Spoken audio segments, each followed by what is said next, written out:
perform pass exam, and not just pass, but pass very well. But before that, I wanted us to look at through some few questions, and then later we can be able to just wish you well in the forthcoming exam. I think it's next week, so that you prepare. So it won't take a lot of time like we normally take, but basically we want to look at some questions. Then I can be able to allow you to proceed with the exams. So I don't know who was there last time. I can see Mbuche. Mbuche has arrived. Mbuche, welcome. I don't know where we were able to stop last time. I don't know if there's anybody who can be able to remember the paper where we left. I can see somebody has written something here. Okay, welcome, Mbuche. I want to know where we left last week. I'm a little bit confused on the last question we did.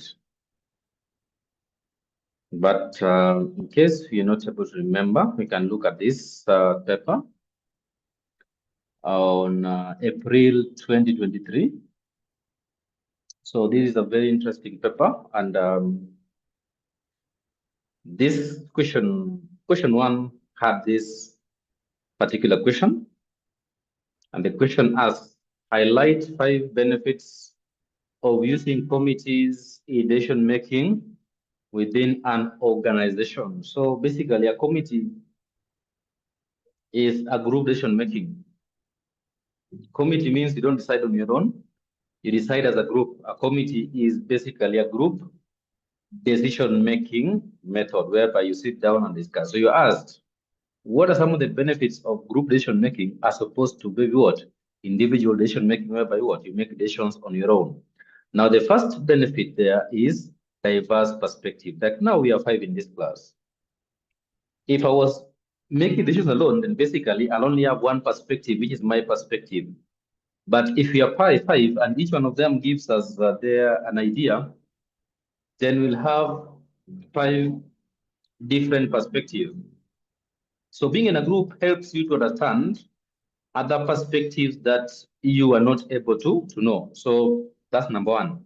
We talk about what? Diverse. So the committee consists of members from different departments or backgrounds, allowing for a variety of opinions, which lead to what? Well-rounded decision. Means when you have diverse opinions, then basically it means that you can now look at issues better, and then what? Make good decision, as opposed to you alone making decisions. Then number 2,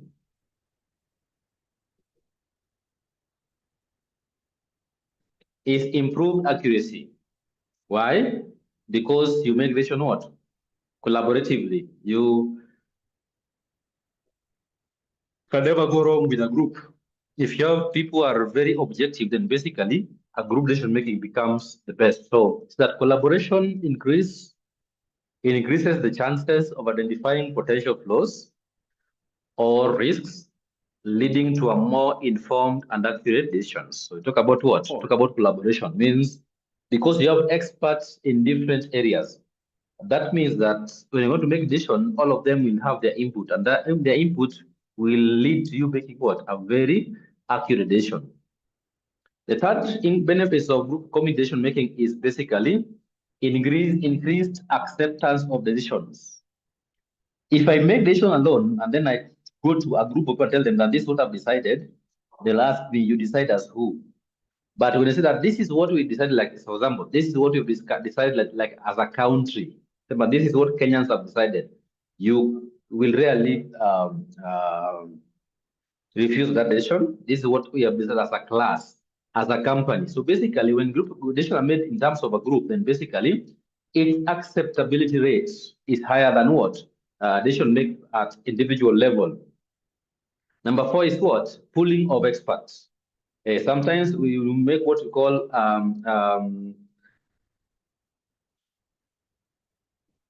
a multi, or we call it a group with different experts. How do you call it? There's a name that we call that group, a group that has got a committee that has got different people from different departments. You have a marketer there, you have a procurement person there, you have a lawyer there, you have an HR expert there, you have a production expertise there, you have a company engineer there, you have. So basically, when we talk about pooling of expertise, so some decisions don't need only one expert. They need, for example, they need an input from the accountant, an input from procurement officer, an input from the marketer. So basically, when you can form a committee with different experts. We call it a multi-sectoral committee where you have people from what different sector or sections, and then they come and what make a committee. And that committee basically, if you decide on something, you'll have experts from all over. So basically, their input will go to what help you make what a good decision. Number 5 is checks and balances. So group decision making helps to counterbalance individual biases or authority dominance from both a foreign subsidiary. And in this case, the standard which is applicable here is the International Accounting Standard number 21, IS 21, overseas or basically a foreign subsidiary. So first of all, we need to ask ourselves here, what is an overseas or basically what is a foreign subsidiary? So this basically a subsidiary which is operating in a country different from the parent company countries of operation. Like in this case, we may be told that a company which operates in Kenya has acquired a subsidiary which is either operating in Uganda, in TZ, or maybe like in Rwanda. So that particular subsidiary is operating in a different country from the parent company countries of what? Of operation. So such a subsidiary, we refer to it as an overseas or basically a foreign what? A subsidiary. So therefore, this is basically a subsidiary company, a subsidiary company which is operating in a country different from the parent company country of operation. Country of what? Of operation. Country of operation. For example, in this case, we may be told that a company which is operating in Kenya basically has acquired a subsidiary which is, for example, operating in what? In Rwanda. So the parent company operating in Kenya, the subsidiary is operating in what? In Rwanda. So this is basically a foreign or basically overseas what? A subsidiary. Now, in this case, how do we prepare the group account here? The first thing which is important for us to appreciate here is that the Kenyan currency basically is the Kenyan shillings. What is the name of the currency for Rwanda? The currency for Rwanda is known as what? Who can tell us here? The currency for Rwanda. The currency for Rwanda is known as what? Who can tell us? The currency for Rwanda. So the currency for Rwanda is known as Rwandan franc. Is known as what? Rwandan franc. Just like if you go to TZ, their currency is Tanzania shillings. If you go to Uganda, their currency is Ugandan shillings. If you go to Rwanda, they use a currency known as Rwandan franc. Rwandan franc. So basically, you can see that these two companies here, they basically prepare their financial statements using a different currency, using a different what?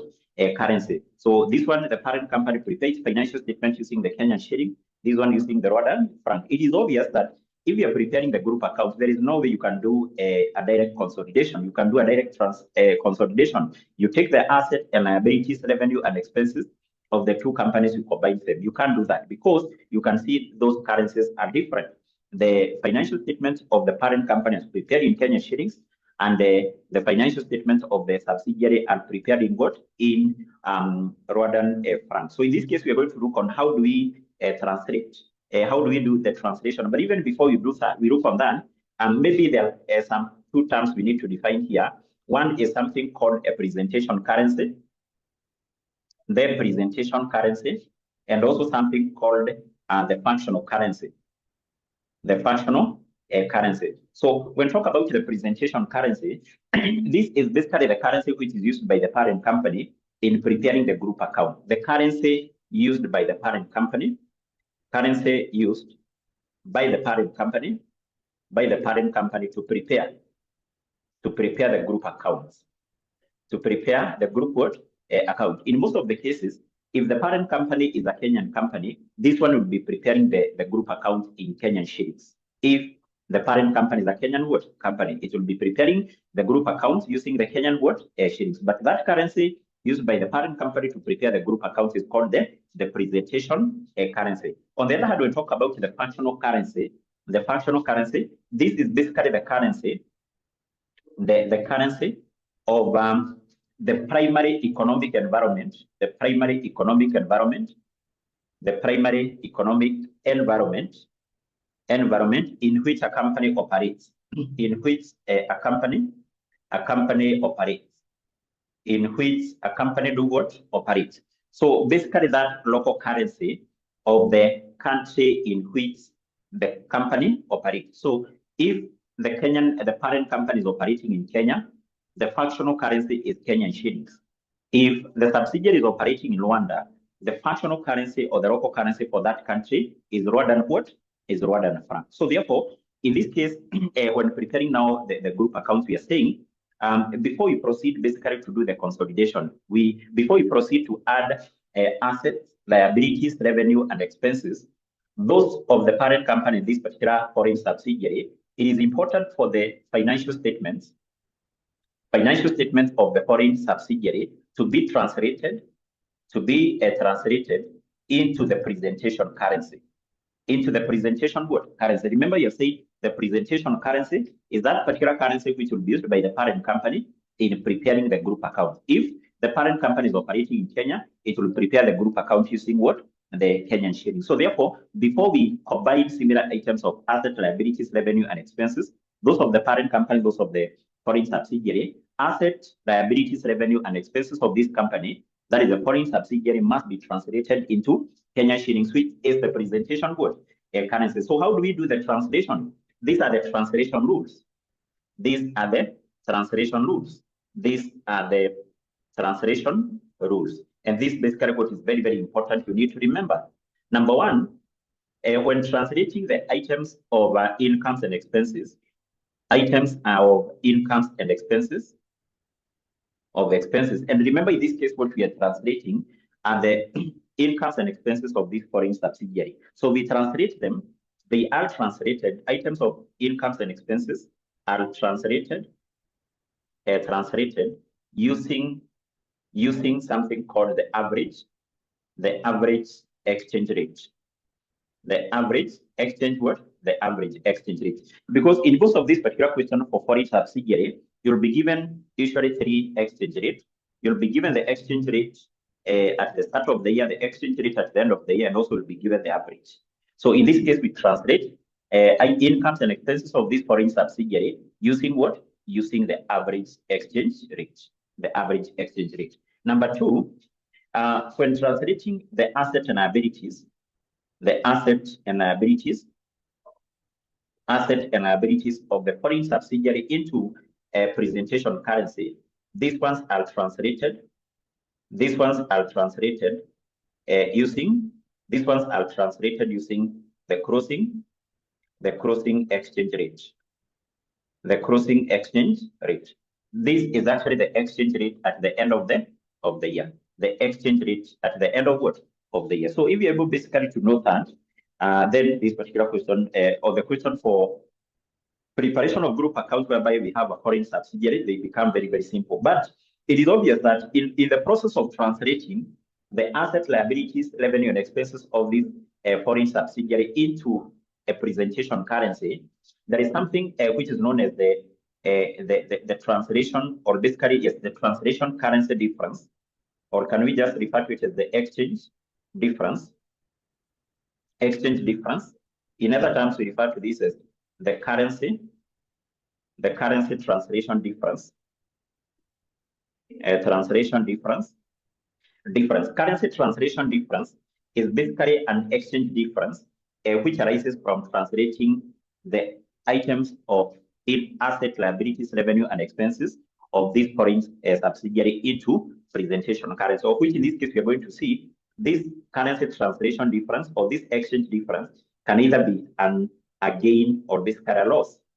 Can either be a gain or a loss. Now, this particular gain or loss, we can say this arises due to a translation. This arises due to translation of basically three items. One of which is goodwill. is goodwill on acquisition. Goodwill on acquisition. Number 2 is a profit for the year. A profit for the year. A profit for the year. And number 3, the subsidiary company opening net assets. So opening net assets. Opening net what? Assets. So we are saying that this currency translation difference, which arises as a result of translating the items of asset, liabilities, revenue, and expenses into presentation currency, it basically arises from the translation of those 3 items, the translation of those 3 items. So I want us to look on how we determine this currency translation difference, which basically arises from translation of those 3 items, the goodwill, profit for the year, and the opening net asset of the subsidiary. So let's start with the goodwill.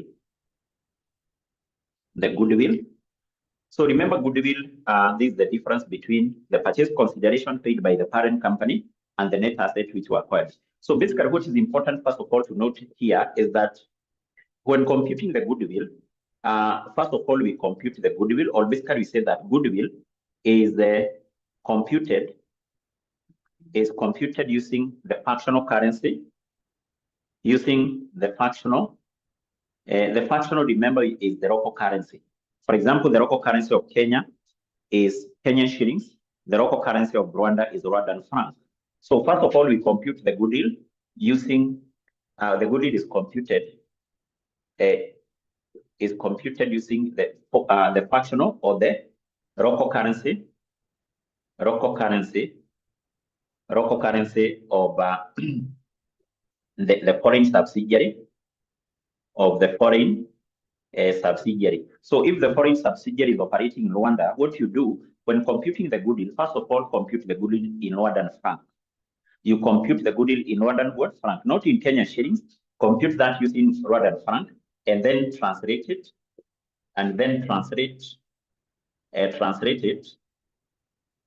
into presentation currency. Translate that into presentation what? Currency. So compute that goodwill using the functional or the local currency of the foreign subsidiary, then translate that into presentation currency. In the process of doing that, we have an exchange difference. How do we compute that exchange difference? I want us to look on how we compute the exchange difference arising from the translation of goodwill, goodwill. So basically, for us to be able to look on how we determine this, we need to have like a number of columns here. So here we have, in this case, I will assume our parent company operating in Kenya, but the foreign subsidiary operating what? In Rwanda. So here we will have now the local currency of the foreign subsidiary, assuming it is Rwandan franc. This is basically the local currency of the foreign subsidiary. We have a column here for the rate of exchange. The rate of exchange. You'll be given the exchange rate between Kenyan shillings and the Rwandan franc. So here we have a column for the exchange rate, and then here we translate that into presentation currency, which is the Kenyan shilling. So here we always start with the goodwill on acquisition. The goodwill at the date of acquisition, you'll be able to see in all these particular questions for foreign subsidiary, this particular foreign subsidiary is always acquired at the start of the current year. So therefore, what we do, we compute this goodwill on the date of acquisition, which is always at the start of the current year. And I've said we compute this goodwill always using the fractional or the local currency of the foreign subsidiary. So if the subsidiary is operating in Rwanda, we will compute that goodwill using the Rwandan franc, this one. Then we translate that into Kenyan shillings using which exchange rate? The opening, O for opening, the opening exchange rate, the exchange rate at the start of the year. We get the value there. And then out to this, what we do is that we less any impairment loss. This particular goodwill automatically will have impaired. So we less impairment loss here. And because this impairment loss is an expense, you have to remember what you have said here. Any item of income or any item of expense will be translated using which rate? Which rate? The average, A for average. Maybe you can just note that somewhere, A for average. And then we get now the impairment loss in what? In Kenyan shillings. So then we take this minus that, and basically you read one line here. That now will give us the value for goodwill at the end of the year. This will be the value of goodwill at the end of the year, and that is the date we are doing our consolidation. Remember, doc is the date of consolidation. So this will be the value for the goodwill at the date of consolidation, which will be at the end of the year. Then we take this particular goodwill, we translate it now into presentation currency. And in this case here, because it's an item of assets, and we are translating that at the end of the year, now we have to use which exchange rate? We use the closing exchange rate. We take this, we translate it into presentation currency using the closing exchange rate. We get the value there. The value there. Then for us to be able now to compute this exchange difference, what we do is that we compare the value which we will have gotten here, this one with this one. So we compare these two values here. We compare these two values, this and this, of which in this case we can have an increase. Maybe from this to this, we can have an increase. Or basically from this to this, we can have what? A decrease. We can have a decrease. So that increase or decrease is what you refer to as exchange difference. And this exchange difference can either be an exchange gain or an exchange what? Loss. So if basically we have an increase, maybe from here we have 80 million, but here we have 100 million, you can see we have an increase. An increase is a gain. The value for goodwill increased is a gain. An increase is a gain. But if we have a decrease, like 80 million to 60 million, that is a decrease. A decrease is basically what? An exchange loss. An exchange loss. An exchange loss.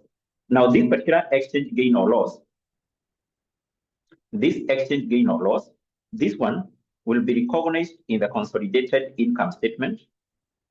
In the consolidated income statement as part of other comprehensive incomes. Will be recognized in the consolidated income statement as part of other comprehensive incomes, part of other comprehensive income. So we know other comprehensive incomes, we add this to the gross profit. Not to the gross profit, sorry, we add this to the profit for the year, to the profit for what? For the year. So that's basically how we compute the exchange difference or the currency translation difference, which arises from the translation of what?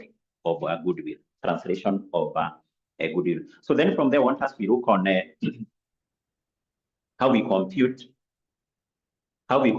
the exchange difference arising from translation of these two items. So the exchange difference arising from the translation of these two items, profit for the year of the subsidiary, opening net asset of the subsidiary. This one is compute acquisition in what? Acquisition in what? In local currency. For example, word and franc.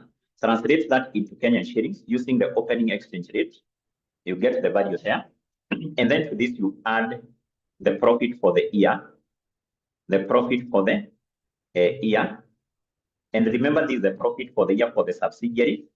In case there is some adjustment affecting or which should be effected in the income statement of the subsidiary, like a depreciation, other charge, maybe something like amortization, which was not accounted for by the foreign subsidiary as a result of fair value adjustment. Remember, we said whenever the subsidiary has been acquired, the subsidiary can revalue assets, like maybe item of PPE or even things like intangible assets, like maybe Brad or something like that. So if the foreign subsidiary revalued some assets, automatically it's never accounted for that. So if it is an item of PPE, you have to compute the depreciation other charge, you are adjusted to this profit.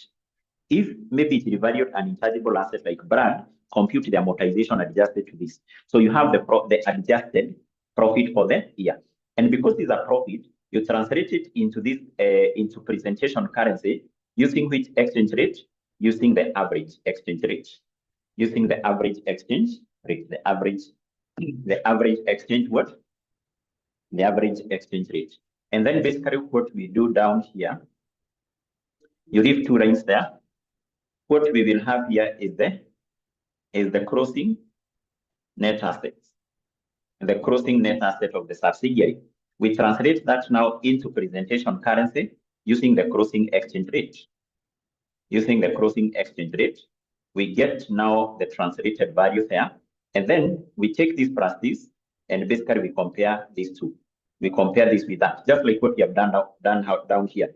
So the difference which you get here is what is known as the exchange difference, or actually this one would be the exchange gain, or the exchange what? Loss. So if from this to this, remember this net assets. So just like goodwill. So if from this to this we have an increase, is an exchange gain. If we have a decrease, is an exchange what? Is an exchange loss. Is an exchange loss. And equally now this one will be recognized within the consolidated statement of profit or loss, or the consolidated income statement as part of other comprehensive what? Other comprehensive incomes will be recognized there as part of the other comprehensive incomes. So basically, this is how we compute the exchange difference. That is the exchange gain or loss arising from the translation of the various items of assets, liabilities, revenue, and expenses of the foreign subsidiary, subsidiary. So once you come across this particular question for foreign subsidiary, usually maybe in Roman 1 of the question, the examiner will require to compute this. The exchange difference or the currency translation difference arising from the translation of goodwill and also the profit for the year and the opening net asset. That's basically how you do that computation. Roman 2, then you'll be Roman 2, Roman 3, you'll be required to prepare consolidated income statement, consolidated statement of financial position. I'll say for you to prepare number 1, the consolidated income statement. So before you even, or basically when combining the revenue and expenses of the parent and that of the subsidiary, you'll take that of the parent, which is already in presentation currency, but you have to translate that of the subsidiary. We have said that all these items of the subsidiary will be translated using the average. All items of the income statement will be translated using the average exchange rate. But the items of assets and liabilities, those of the foreign subsidiary, will be translated using the crossing exchange rate. Crossing exchange rate. So if you can be able to recall that, basically this one is quite simple. Quite simple. And I think with that particular knowledge, I want us to go straight to a question. We go straight to a question on a foreign subsidiary. On foreign subsidiary. Usually, this is one of the areas which is very simple. You'll be able to do that. You'll be able to see that. One of the areas which is very simple. Very simple. Yes. I want us to do a question with both the income statement and the statement of financial position. And basically the question I want us to start with.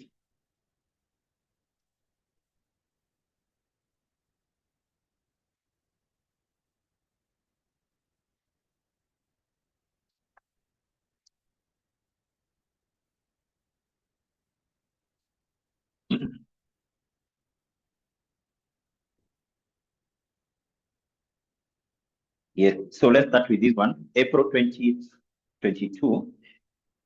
April 2022, which is the question number 1. Question number one.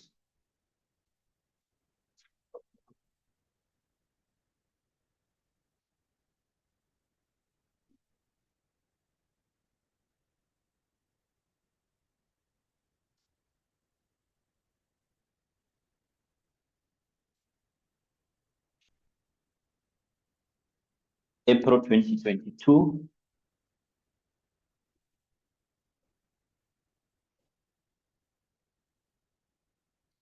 So if you're there, you can just confirm.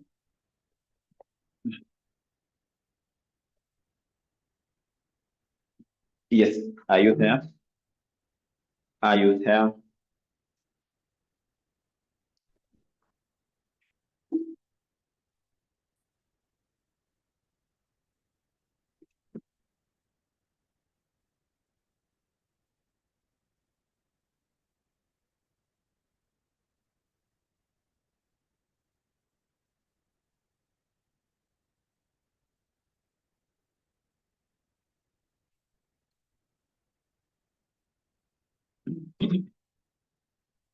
Okay, okay. So what are we told here? What are we told? What are we told here? We're told that P Limited is a public limited company listed in the securities exchange. Listed in the securities exchange. It has diversified its activities by acquiring S Limited, a company domiciled in a foreign country. Both companies prepare their financial statements in accordance with international financial reporting standards. The presentation currency of the group is Kenyan shillings, while S Limited functional currency is franc. Remember, I've explained what is the meaning of those two currencies. Presentation currency is the currency used by the parent company to prepare the group accounts. We are told is Kenyan shillings.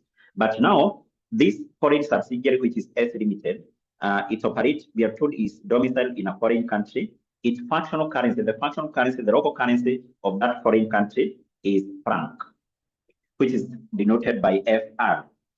And then you're told the draft financial statement for the year, which ended 31st of December 2021, and set out below. So we're given the statement of profit or loss for the parent and that for S. You can see the statement of profit or loss for the parent company is in Kenyan shillings, but that of the foreign subsidiary is in franc. That's why I say, if, for example, now you're preparing the consolidated statement of financial position, there is no way you can do direct translation. Sorry, direct consolidation. That is direct consolidation. You take the revenue and expenses of the parent, you add with that of the subsidiary. You can't do that because you can see those that statement of profit or loss of the parent, that of the subsidiary are in different currency. That's why we have said even before you do the translation, we translate those items of the foreign subsidiary into presentation currency, which is Kenyan shillings. So then from there we have the statement of financial position for the two companies, P and S. Equally, you can see the statement of financial position of the parent is in Kenyan shillings, that of the foreign subsidiary is in franc. We have non-current asset, current asset, equity, non-current liabilities, and current liabilities. We have additional information number 1 all the way to note number 5. What are we required to do here? We are required to determine the exchange difference, which is basically the gain or loss arising from the retranslation, or basically arising from the translation of the net assets and the goodwill on acquisition of the foreign subsidiary. Part B, we are required to prepare the consolidated statement of profit or loss and other comprehensive income for the year which ended 31st of December 2021. And then from there, we are required to prepare the consolidated statement of financial position. So before we even do that, I want us, we come up with a group structure. Let's come up with a group structure. A group structure.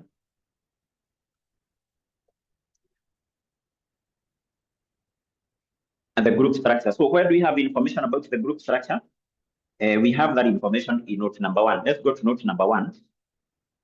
In note number 1, you're told on 1st of January 2021, the company which is called P Limited acquired 80%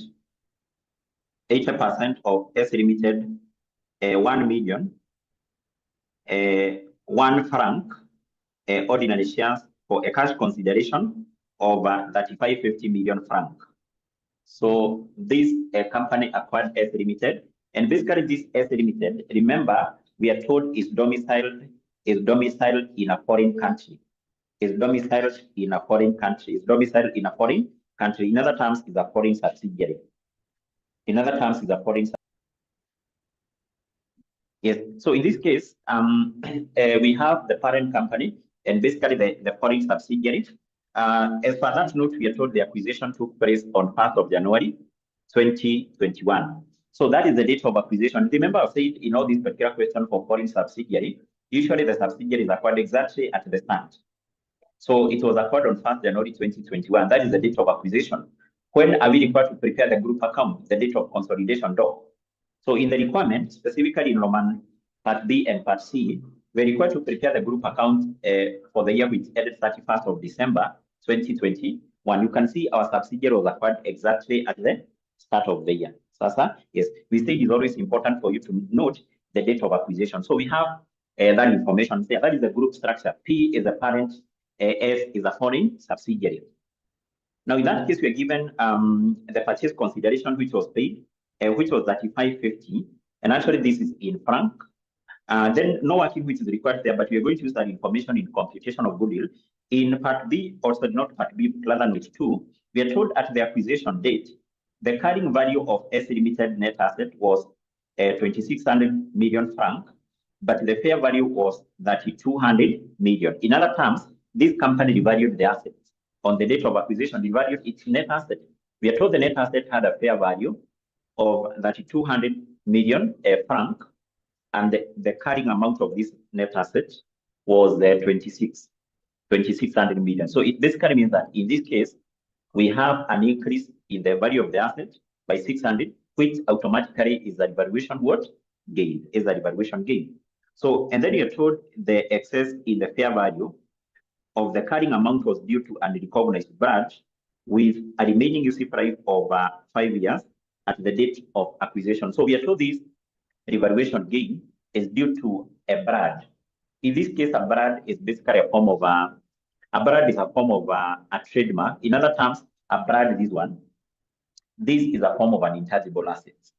This is a form of an intangible asset. Just like the other question we did, whereby we were told that the subsidiary on the date of acquisition valued, or basically there was a list of customers which was not yet recognized. And we say that list of customers should be recognized as what? As an intangible asset. The same case with this particular brand. So what is the value for the brand?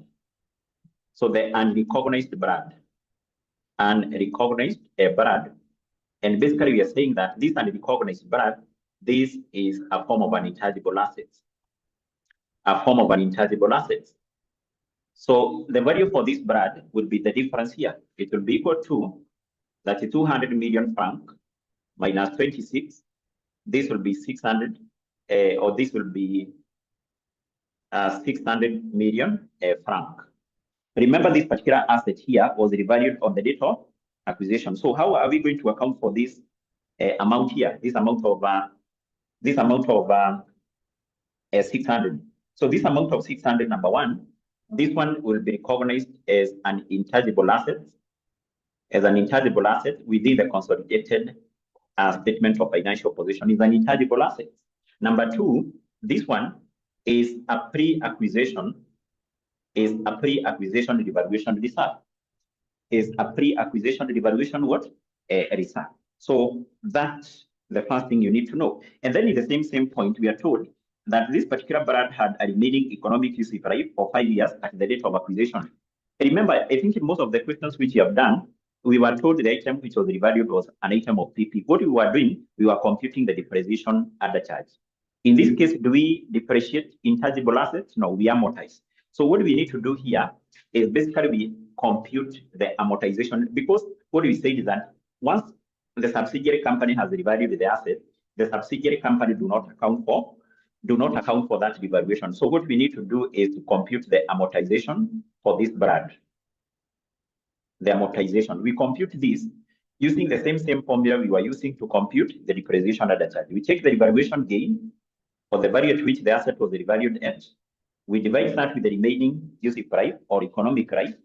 And I think we are told the remaining economic or useful life in note number 2 was 5 years.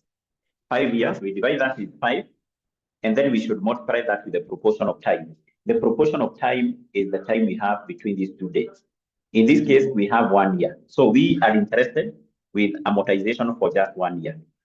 For just 1 year. So this will give us what? This will give us 120 million. And it is also important for you to note that this 120 million, this is still in franc. This is in foreign subsidiary. This is in foreign what? Subsidiary. So this one, this amortization, number one, this one is basically an expense. Is an expense within the consolidated income statement. And number two, this one will be deducted from this. So this one will be deducted from intangible assets. So the value for intangible asset would be 600 minus this one, which is basically 120. So I think we are done with that. Let's move to the other point. So let's move to the other point. So in point number 3, we are told the non-controlling interest in S Limited as at the date of acquisition was fair valued at 1450 million franc using the fair value model. or the fair value method. So it basically means that in computation of goodwill, we are going to use the full goodwill method. That's why we are given the NCI at fair value. So, and then number 4, we are told as at 31st of December 2021, that is at the end of the year, it was determined that the goodwill arising on acquisition of S was impaired by 10%. That is the impairment loss. Okay.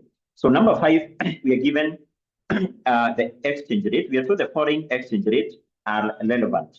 So what you must be in a position to do is to interpret those exchange rates. For example, we are given the exchange rate on how many days? We are given 3 exchange rates. On first, at the start of the year, which is the opening, we are also given the closing exchange rate, and then you are given the average. You're given what? The average. So how do we interpret that? For example, the exchange rate here at the start of the year. So it is given up there, you can see franc to 1 Kenya shilling.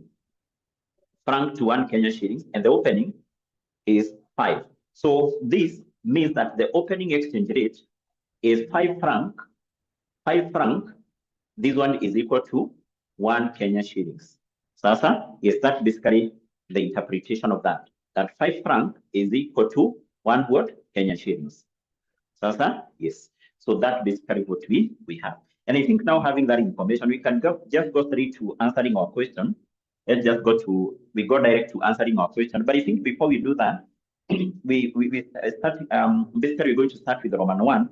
I think the first thing we need to do is let's compute the goodwill arising from acquisition. And remember, you have said we compute the goodwill arising from acquisition of this subsidiary using the foreign currency. The foreign currency of S Limited is franc. We compute that goodwill using franc, and then we are going to translate it into Kenyan shilling. In the process of doing that, we are going to determine the exchange gain or loss as required in Roman 1. So let's do that.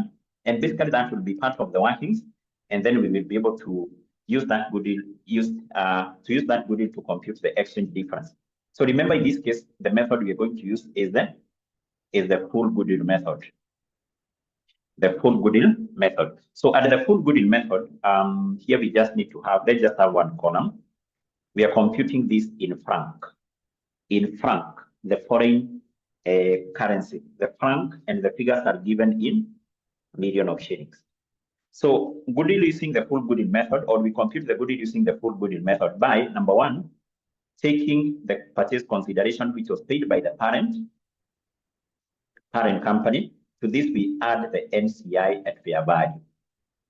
At fair value. Remember, we are computing this using the foreign currency, the local currency, which is franc. So this purchase consideration, which was paid by the parent company, that one is within note number 1. Note number one, which is given in franc, and that is 35.50. 35.50. So we also have this one, NCI at fair value, in note number 3.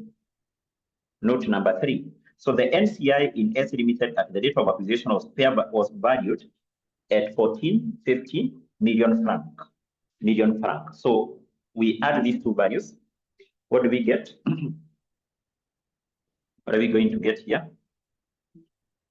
Is it 6,000? 6,000 franc?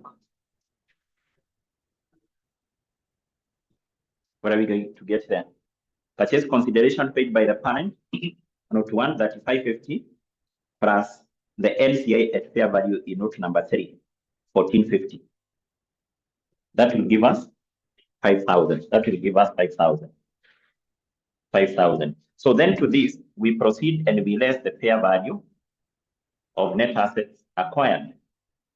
So in our case, we know at the date the subsidiary company was acquired, the fair value of its net asset, as per the information we have in note number 2, the fair value of its net asset is already given, this one. It was that 200 million franc. That is still in franc. Now, take into account we are using the full goodwill method, we will take 100% of this. We are using a full goodwill method, we take 100% of that.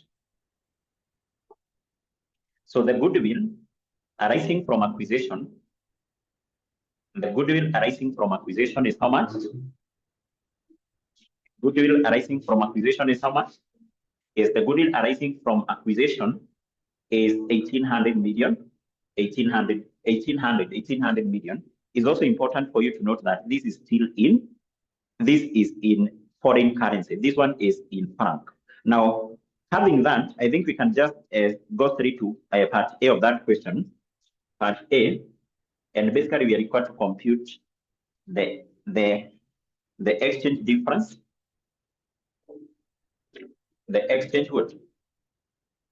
The exchange difference, which is basically again all a loss on translation of two items, net asset and goodwill.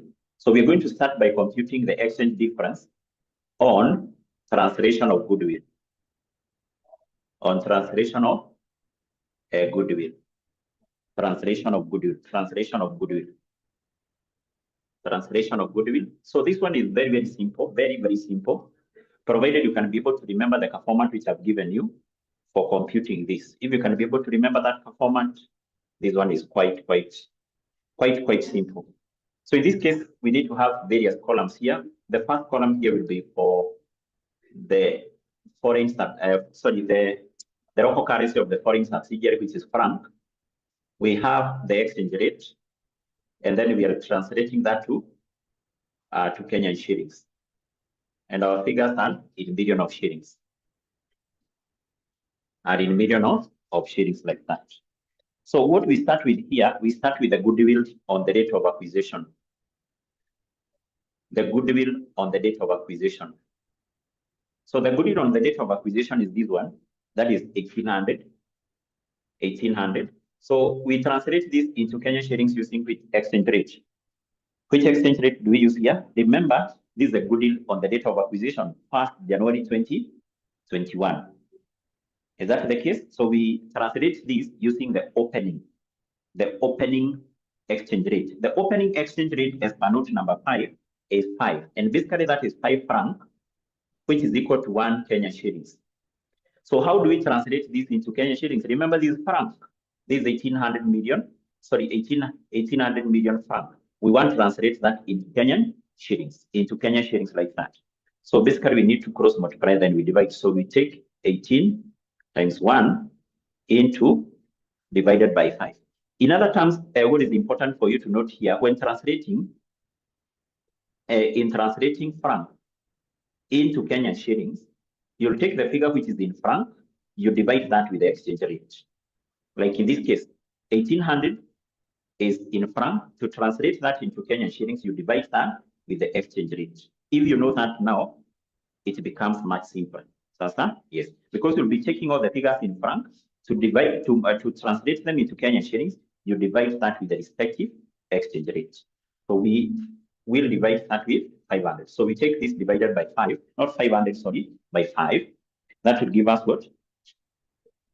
That will give us what?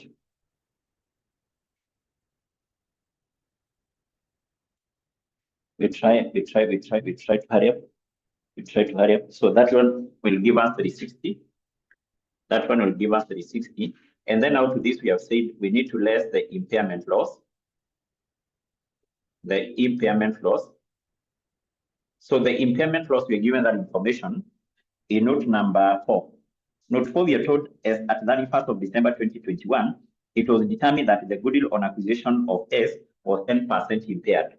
So this goodwill was 10% impaired. 10% of this is 180. 180. So first of all, we need, this is an item of expense. Being an item of expense, we will translate that into Kenyan shillings using the average exchange rate. The average exchange rate as per note number 5 is what? Is 4. Is 4. So we take this divided by 4. What do we get? 180 divided by 4. That will give us what? That will give us 45. 45. Then what we do, we take, remember this one should reduce the value for goodwill. So what you do, you leave 2 lines there. And then we will have the value for goodwill at the end of the year. That is on 31st of December 2021. So this minus that basically that will give us what? 1800 minus 180. That one will give us 1620. So that's the value for goodwill at the end of the year in foreign currency, in functional currency. Sasa? Yes. Now, before we proceed to determine the exchange difference, which is a gain or a loss, first of all, get the difference between these two values. Write that value here. Write that value there.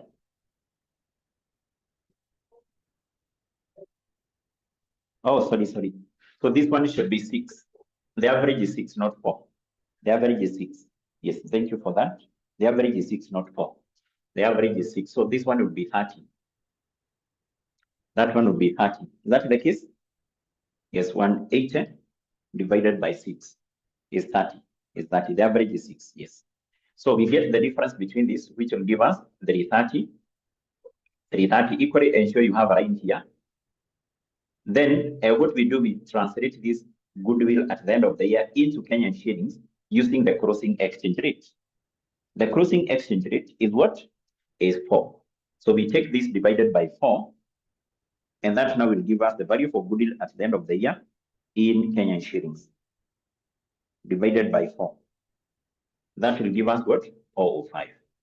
Now then we compare these two values here. We compare those two values there. We determine we have an increase or a decrease from 330 to 405. What is that? That one is automatically an increase. Is automatically an increase. An increase of what?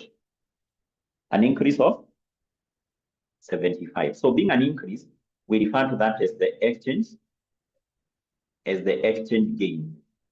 As the exchange what? Gain. And basically I've said that this one within our consolidated statement of profit or loss is part of other comprehensive income. Is part of other comprehensive income. So basically that's how we compute the translation or the exchange difference, which is the exchange gain or loss arising from translation of goodwill. Arising from translation of goodwill. So then still in Roman 1, we need to compute the exchange difference, which is gain or loss, which arises on translation of net assets. Translation of net worth, asset. Translation of net assets. Translation of net assets. So we need to have the same format here. The local currency or the functional currency of the foreign subsidiary, the rate, and the presentation currency, which is Kenyan shillings. So here we start with the opening net assets. So the opening net assets is what we have here. So we know that at the date the subsidiary was acquired, it revalued its net assets, and the net asset of the foreign subsidiary had a value of what? 32. So that is the opening net asset.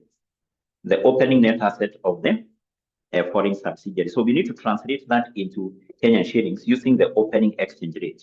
The opening exchange rate is 5. This one. The opening exchange rate. The opening exchange rate. That will give us what? 32 divided by 5. So which will give us what? 6. Are you getting 640? Are you getting 640? Yes, 640. Then to this we have said we add the adjusted profit for the year. The profit for the year of the foreign subsidiary. And basically that one should be the adjusted one.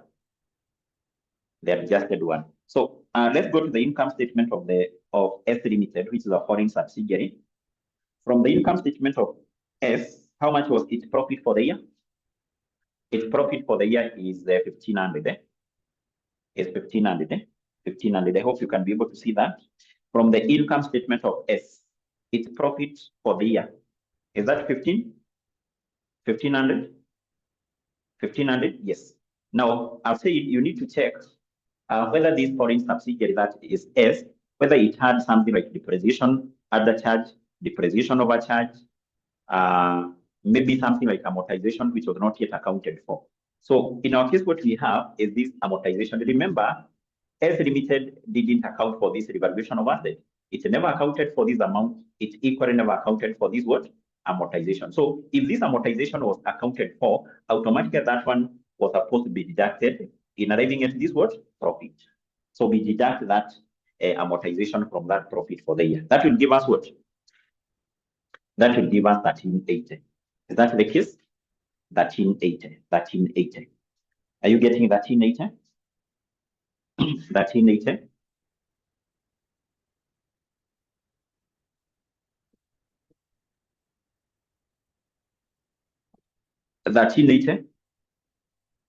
I'm not getting answers today. I'm not getting answers. Karaja, I need to get answers. Peter, I need to get the answers. Once you get the answer, type it in the chat box. Type the answer in the chat box. Yes. Now, in this case, we have said that this being the profit for the year, we translate it into presentation currency using the average exchange rate. The average exchange rate in our case is what? A6. So we take 1380 divided by 6. 1380 divided by 6. That will give us what? That will give us to 30. So then what we need to do, make sure you leave 2 lines here. And then we have the net asset, the crossing net asset. The crossing net asset will be this plus this, which will give us 4580. And actually, this one should always reconcile. With the net asset of the subsidiary at the end of the year. Remember how we compute the net asset of a subsidiary. We said you can either take asset minus liabilities or equity. We said in group accounts, we compute the net asset as the share capital plus reserves. So if we go to the statement of financial position of this company, that is S, what is the value of its net asset, which should be the share capital plus reserves. So the net asset of S at the end of the year, which is the share capital plus the share capital plus reserves. Can you see that figure? I can see that as a figure of 41. Is that the figure? 41. The share capital plus the reserves. Yes, you can see it's not reconciling with this. The reason being that there are a number of items which our company had not accounted for. This company revalued the asset, but never accounted for that. Remember, if S Limited had accounted for this amount of 600, this was supposed to be accounted for as a revaluation reserve. Being a revaluation reserve, it was supposed to be included here. The company was supposed to add 600, and then the profit for this is also part of this. So the company was supposed to deduct or to have accounted for this as an expense. Was it accounted for? No. So that 120 should be deducted from that value there. And if you work out that, it should give us this value there. It should give us that value. So the reason why those two figures are not reconciling this and this is because our company had not accounted for those two items. If you work out that, is it now reconciling? Is it reconciling? Yes, it is reconciling. Now, what we need to do then, we translate this into presentation currency using the crossing exchange rate. 4580 divided by 4. That will give us 1145. So then what we need to do is basically we add these two values, which will give us 870. And then we compare this and this. We compare that with that. We determine, do we have an increase or a decrease? I can see we have an increase. An increase is an exchange gain.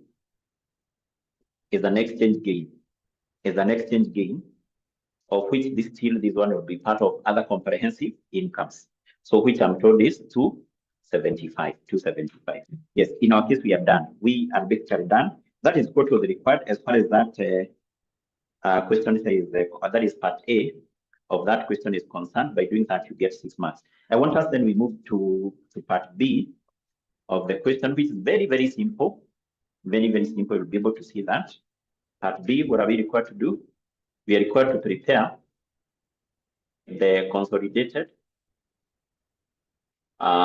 statement of a profit or loss, which is basically for the year, which ended 31st of December 2021.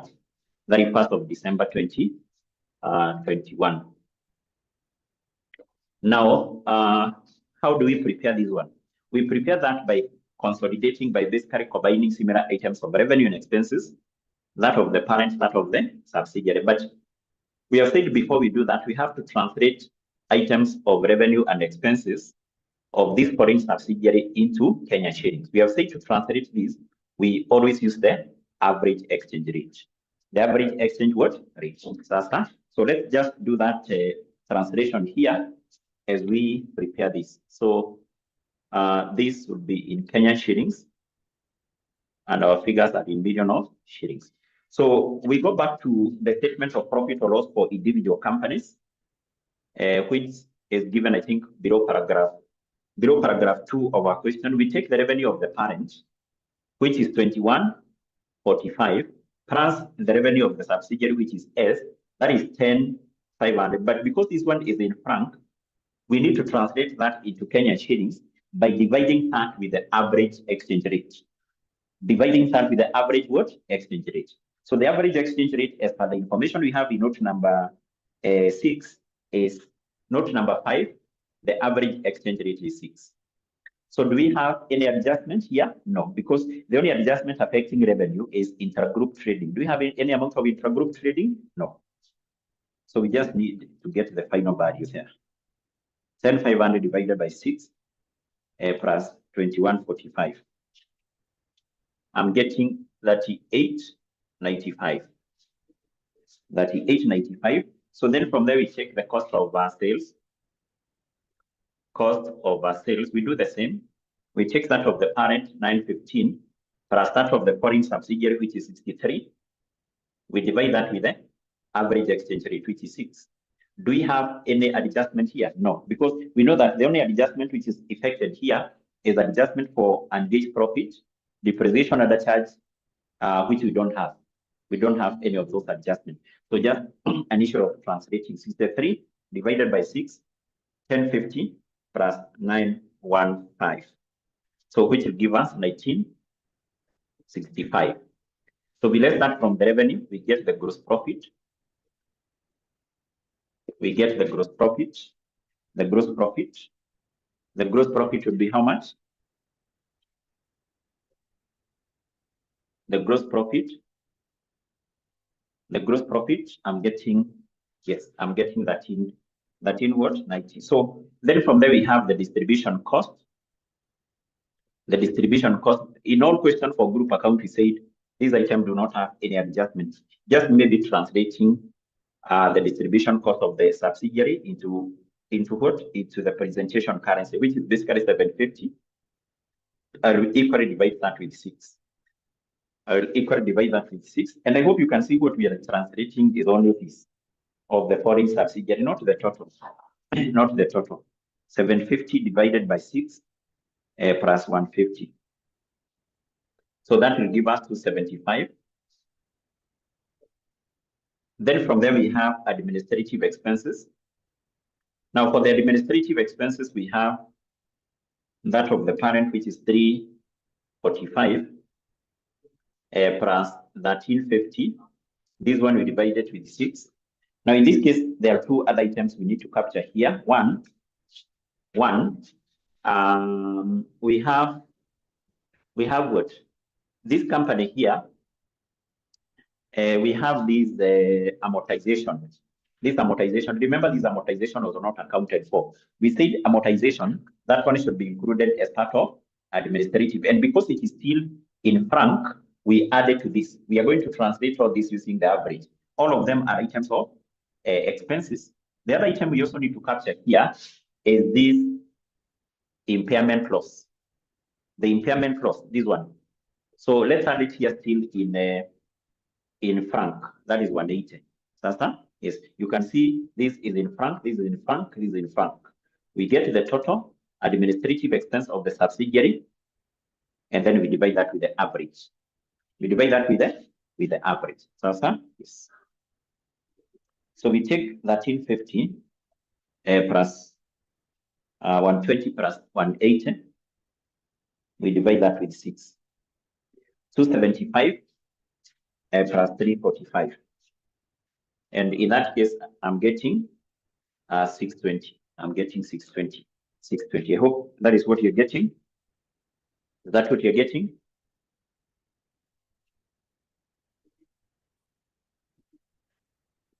Is that what you're getting? Yes. So then we get the operating profit. So this minus the 2 expenses. 1930 minus 275 minus 620. So I'm getting operating profit of 1035. Can you see how simple this is? Can you see how simple this is? This one is very, very simple. And actually, this is a question they keep on repeating. And this question, I think, was still tested some time back. They keep on repeating this question here. So this is this kind of the area, which is very, very important, which is very, very simple. That is. So then below that, we have investment income.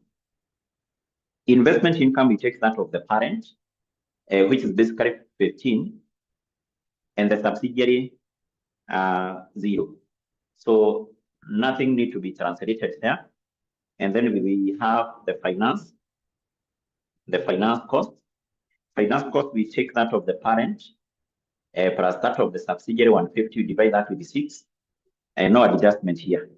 So we take 150 divided by 6, 25 plus that which will give us 55. Yes, so then we get the profit before tax. The profit before tax, which is this. So this investment income, sorry, should be added because this is an income. This one to be deducted. So 1035 plus 15 minus 55. So that will give us 995. And then out to this we less the income tax expense. So the income tax expense also is another an item which do not have any adjustment. Although in this question there is nothing which was to be adjusted except the administrative expenses. So 165 plus 450, we divide that with 6. 450 divided by 6 plus 165, which will give us to what? 240. And then we get the profit for the year. The profit for the year. So this will give us 755. So to this then, finally, I hope you can see there is nothing else which is given in that statement of profit or loss. But here, we must proceed and we add something called the other comprehensive incomes. The other comprehensive income. So what do we recognize here as other comprehensive incomes? So these exchange gains. The exchange gain on translation of goodwill, exchange gain on translation of net asset. So the exchange gain on translation of goodwill, which is 75, and also on translation of net assets, which is 275. And we get what? We get the total comprehensive incomes. We get the total comprehensive incomes.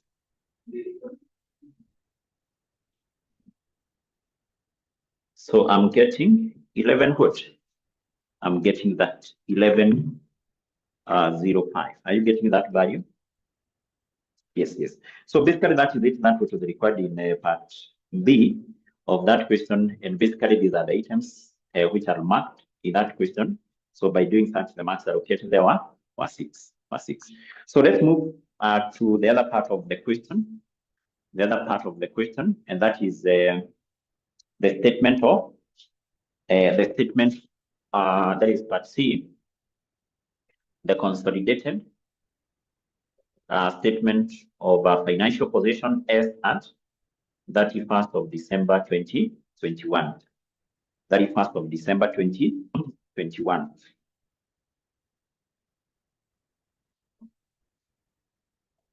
Yes. So how do we prepare this one? We prepare this basically by combining, by adding together similar items of assets and liabilities, that of P, that of S. But now, remember the assets and liabilities of the foreign subsidiary are in franc. We translate them into presentation currency using the crossing exchange rate. The crossing exchange rate. That is what is important here. So we will start with the non-current asset, and remember our figures here will be in Kenyan shillings. In Kenyan shillings here. So we start with the non-current assets. The non-current assets. So for the non-current assets, we have the PPE, property, plant, and equipment. So we will take that of the parent, which is 4850, plus that of the S Limited, which is 7,000, And then now we divide this with the crossing exchange rate. The crossing exchange rate as per note number 5 is 4.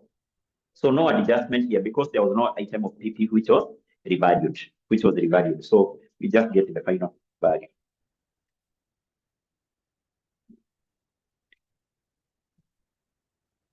So I'm getting what? I'm getting 66. I'm getting 66. Are you getting 66?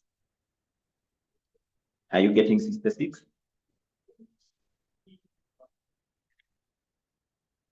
Yes, 66.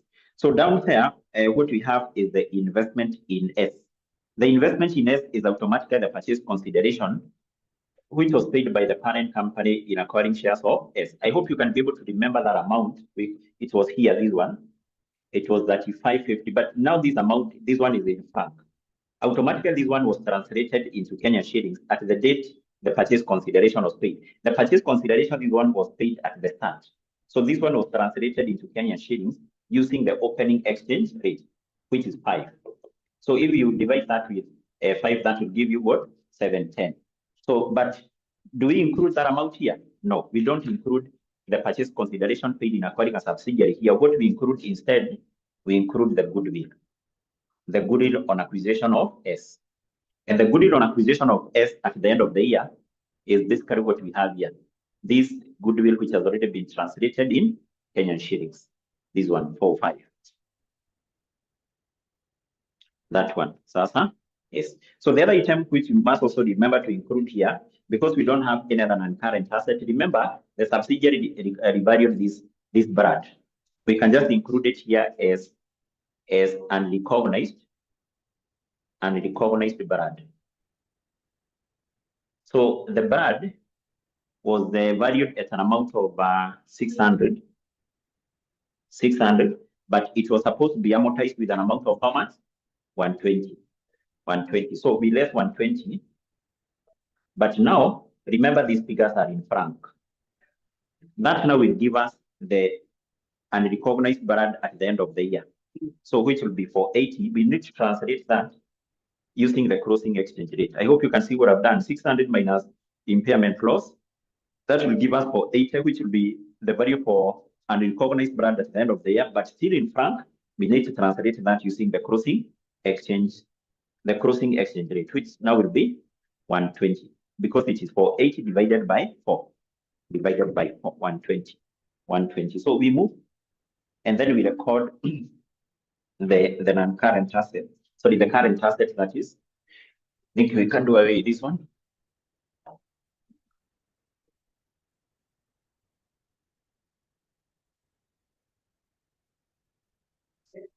Yes, so we record the current asset now. The current asset. So for the current asset, we have inventory. We take that of the parent, which is 1030, plus that of S, which is basically 24. We divide this with 4. That will give us 600. That will give us 1630. We have trade receivables. We take 970 plus 1960 divided by 4. Yes. So no adjustment here. You can see we don't have any adjustment. I'm told it's 1460. I'm told that is 1460 by Mercy. I hope that is correct. I hope that is correct. Okay. So then from there we have the cash and cash equivalents. So we do the same. We take 4 for 10 plus 540 divided by 4. No adjustment still.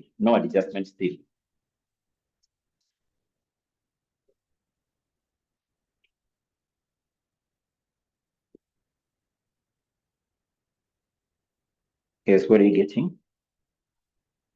Yes, 545 like that. 545. Okay. So basically we are done with that. We said in this question, never bother yourself getting totals. What is marked are these. These are the entries which are marked. Never bother yourself getting totals. So then we move and basically we record what? We record equity. So we start with the ordinary share capital. So for the ordinary share capital, basically we know that we only include the share capital of the parent. The share capital of the parent, which is 15. So below that we have a share premium. Share premium. Share premium will also include that of the parent company only, which is 500. Below that, what do we have?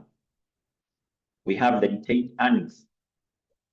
The retained earnings, we say no need of computing that. Just that one is just leave it. Don't bother yourself computing that. But now, in these questions, because we may come across a question maybe in the topic when covering cash flow, you see these particular exchange differences which you have recognized here. When we have those exchange differences, this one.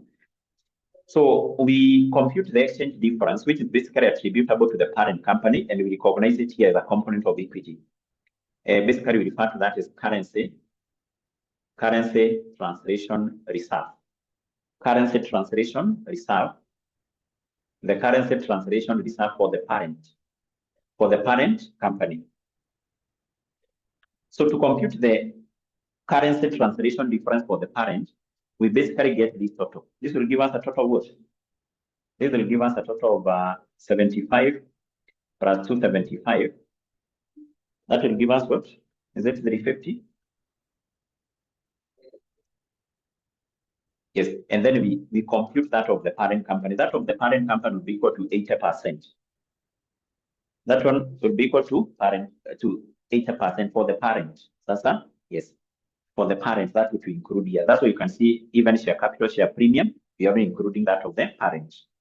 80% of that will be 280. That one should be recognized there as a component of equity. So then in that case, automatically we can't be able to get the total. So equally below here, there is something else we compute. No need of equally computing this one. Then NCI, we just leave it. And then now from there, we proceed to record the liabilities. We record the liabilities. We start with the non-current liabilities. So for the non-current liabilities, we have 10% bonds. 10% bonds. I will take that of the parent, which is 820 plus 2640. But this one, remember, we translate items of asset and liabilities using the crossing. Items of asset and liabilities. The crossing is 4. The crossing is 4. That will give us what? 660 plus 820. Yes, that will give us 14. That one will give us 1480. 1480. So then from there we have the deferred tax. The deferred tax. So the deferred tax will do the same, 740 plus 2160, divide that with 4, and then we get the final value here. What would be the final value?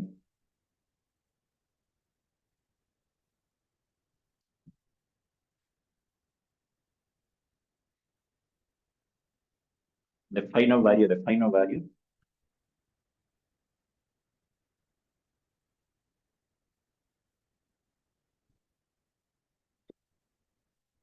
Is that what you're getting? Yes. So then next we have the current liabilities. The current liabilities. So for the current liabilities, we will start with the trade payables. We will start with the trade payables. So for the trade payables, we will take 1330 plus 2240. We divide that with 4, and then current tax. Current tax, we take 520 plus 760, divided that with 4. Divided that with 4. So that's basically how we get the final values there. So 1890, I presume that is payables. What about the current tax? What about the current tax? The current tax is what? is 710. Is 7 what? 10. 710, 710, 710. So basically that would be the total equity and what? And liabilities. Total equity and liabilities. So no need of getting the total because there are two items you have not computed up there. And that question, if you do it like that, even if you have not computed the NCI, even if you have not computed the group retained earnings, basically that is the question will be able to score all the marks, all the marks, all the marks. So 1, 2, 3, 4, 5, 6, 7, 8, 9, 10, 11, 12, 13, 14, 15. So 15 out of how many marks? Out of 8. So automatically take into account we have 8 marks, 15 ticks. So this how such a question is marked. For any 8 at 1, you just need to get 8 items correct. If you just get 8 items correct, you have all the 8 marks. You have all the 8 marks, all the 8 marks. And I think that should also apply here. Any 6 at 1, any 6 correct item, you get 1 mark each. By the end of the day, you get your what? Your 6 marks, your 6 marks. So that is it. That's basically how we do the translation and also the consolidation. Can you see how simple this is? Yes, this is very, very simple. This is a question, I think, which has been repeated for a number of times. This question was examined some time back, but they decided to repeat it in this particular sitting here. There is a question I want to give as an assignment. I think the question for which sitting?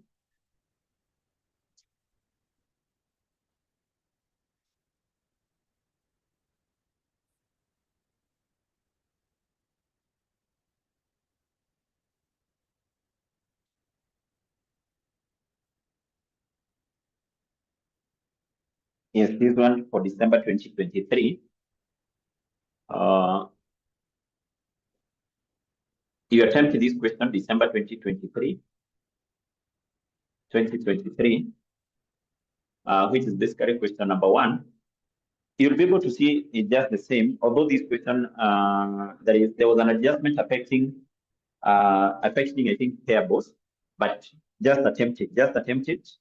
Maybe during our revision, we will be able to see whether we will get some time and look on that question. Sasa, but that is it about regarding the foreign or the overseas subsidiary. It basically means that once now we meet next week, we are basically finalizing on this. We are finalizing on this because now what is remaining is on group cash flow, or basically the consolidated cash flow. That is what is remaining. But automatically we will be able to come back to this topic during our revision, because remember I said that this is a very serious area. If you check on the past papers, you'll be able to see mostly there are 2 questions.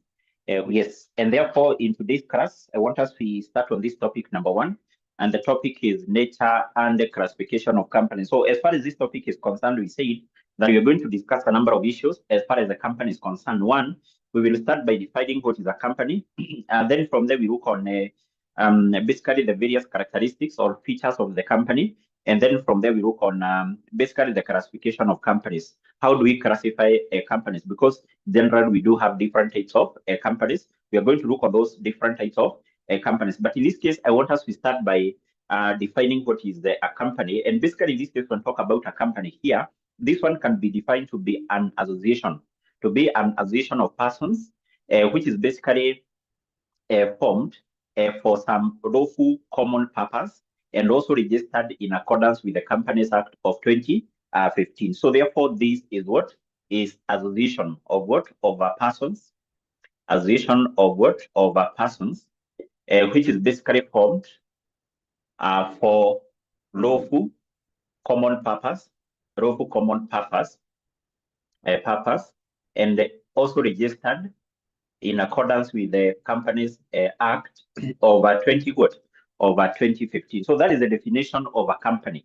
So what do you mean by association of persons? Association of persons, basically, this whereby, for example, we may agree to come together and basically we start doing a business together. we start doing business together. So therefore, association of persons, this basically whereby we have a number of individuals, 2 or more persons will come together, they agree to register a company in order to undertake some business, which by the end of the day is legal, or basically a business which is what? Lawful. So that is basically the definition of a company. And basically, in this case, we are saying that this particular association of persons, by the end of the day, it has to be registered in accordance with the Companies Act of 2015. Because if, for example, today we have agreed maybe to carry on a business, and that business will be conducted in form of a company. So by the end of the day, we must register that company in accordance with the Companies Act of 2015. And I hope you can also be able to recall what we said in our previous class. Previously, companies were registered in accordance with the Companies Act, Companies Act, Cap 486, but this particular act has been scrapped and basically replaced by the new Companies Act, that is Companies Act of 2015. You may come across some old notes which are basically talking of Companies Act Cap 486. So that act has already been repealed. Basically, it has been done away with and replaced by the new Companies Act of 2015. So today, if you to register a company, either a private company, a public company, you must register that company in accordance with the provisions of the Companies Act 2015. Now, this act here, that is the Companies Act of 2015, Companies Act of 2015, basically provides some legal framework, framework regarding, number one, the formation of the company, formation of the company. How should a company basically be formed? So that is clearly stipulated under the Companies Act of 2015. It also clearly stipulates issues to do with the management of the company. How should the management of the company be, or who should manage the affairs of the company, and how should those particular affairs of the company be managed? That is also something which is clearly stipulated under the Companies Act of 2015. And also we have the aspect of liquidation. So liquidation, remember yesterday I said that liquidation basically is the legal process through which the legal existence of the company is brought to an end. That is also something which is provided for under the Companies Act of 2015. How can a company be liquidated? What are the grounds for liquidating the company? And maybe the various types of the liquidation. Now, in this case, other than the Companies Act, which basically talks about the formation of the company, the management of the company, the liquidation of the company. So we also have various, or basically we have case law, or we have various case law. In this case, when we talk about case law, this in other terms we refer to it as the judicial precedent. So what do you mean by the judicial precedent? The judicial precedent, basically, these are those particular rules. Or principles, which the judges will come up with. After basically deciding various cases. So mean that other than the formation of the company, the company's management, and also liquidation being governed by the provisions of the Companies Act, we also have various rules and also principles which have been formulated by the judges, also which basically provide some legal provisions regarding the formation, management, and also the liquidation of the company. Therefore, we say that in different topics, we will basically come across various rules, or basically various principles which have been formulated by judges, and which basically governs the aspect of forming the company, management of the company, and also the liquidation of the company. But majorly, most of the provisions regarding the formation of the company, regarding management, and also regarding the liquidation of the company, they are basically contained under the Companies Act of 2015. And therefore, most of the things we will discuss in this unit here, they are purely contained in the Companies Act of 2015. Now, in this case, we can proceed and look on what are the features, or basically what are the characteristics of the company. So let's look on the features. Take into account, we have already defined what is a company. We look on the features, or basically the characteristics of a company. What are the features, or basically what are the characteristics of the company? Number one, we can talk of something called the separate legal personality.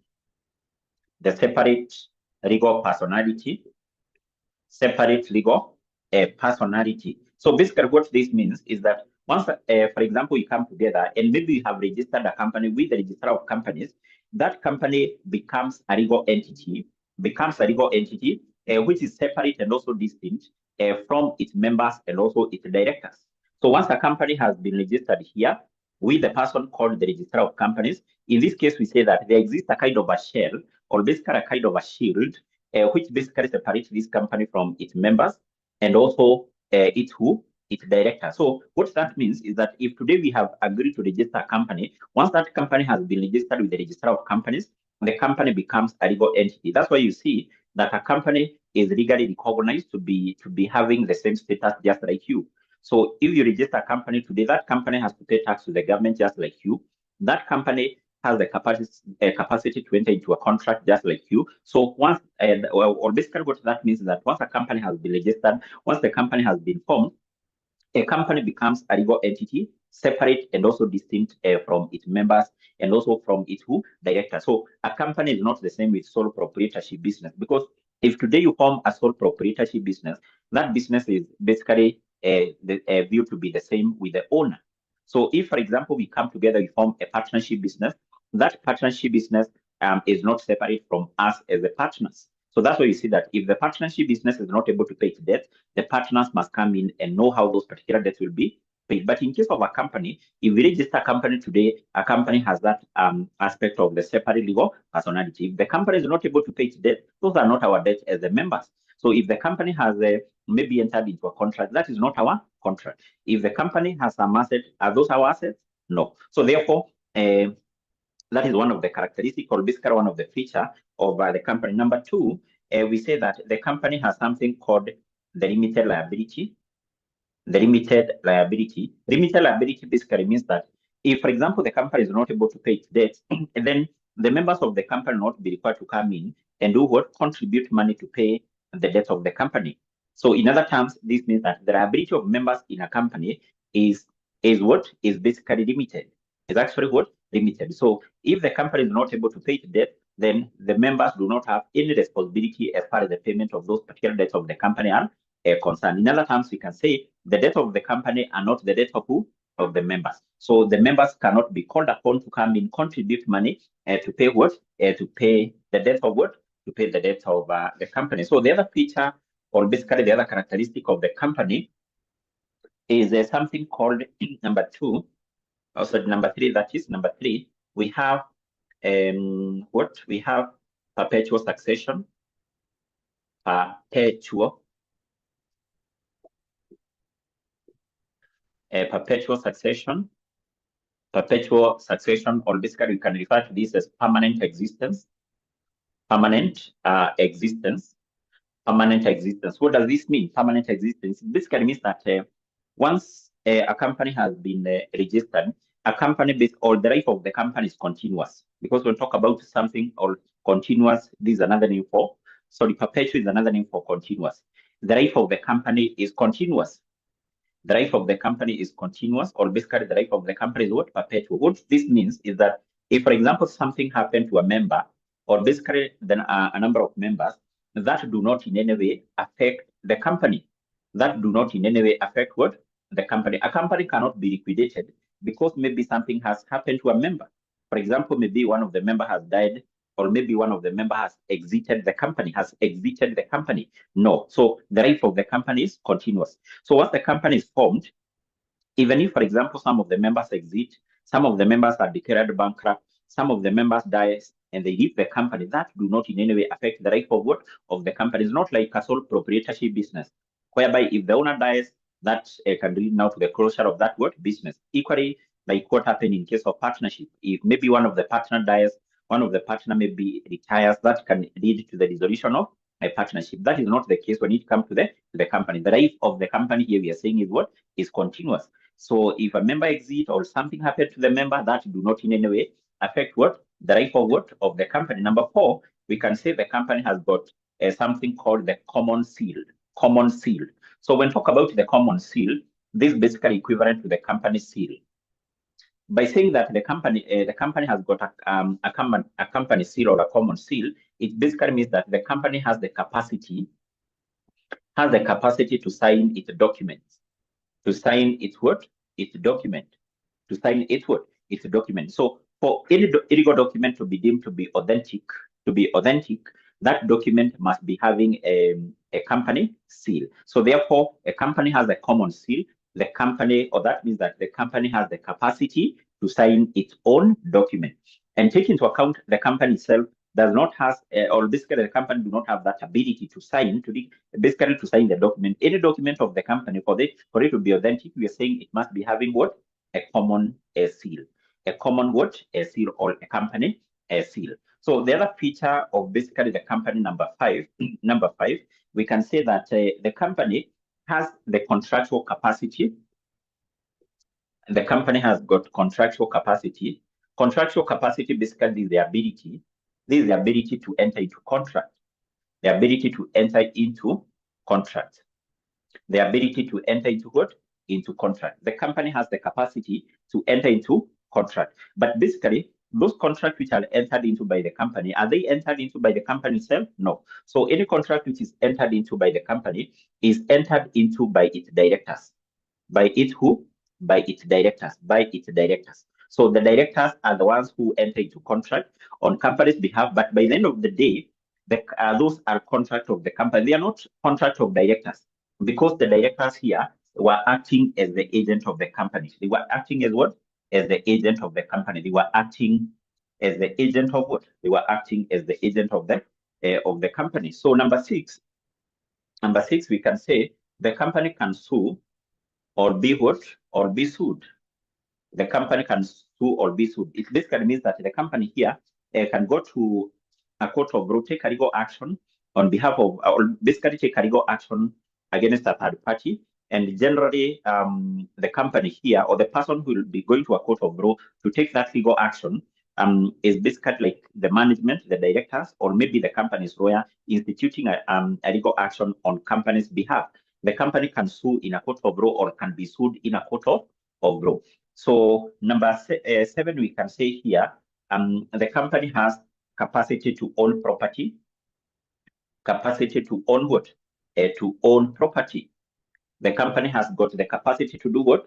To own a property. So just like a natural person, the company has the ability, has the capacity to own the property. In fact, those particular property, those particular assets which are in a company, they are not assets of the members.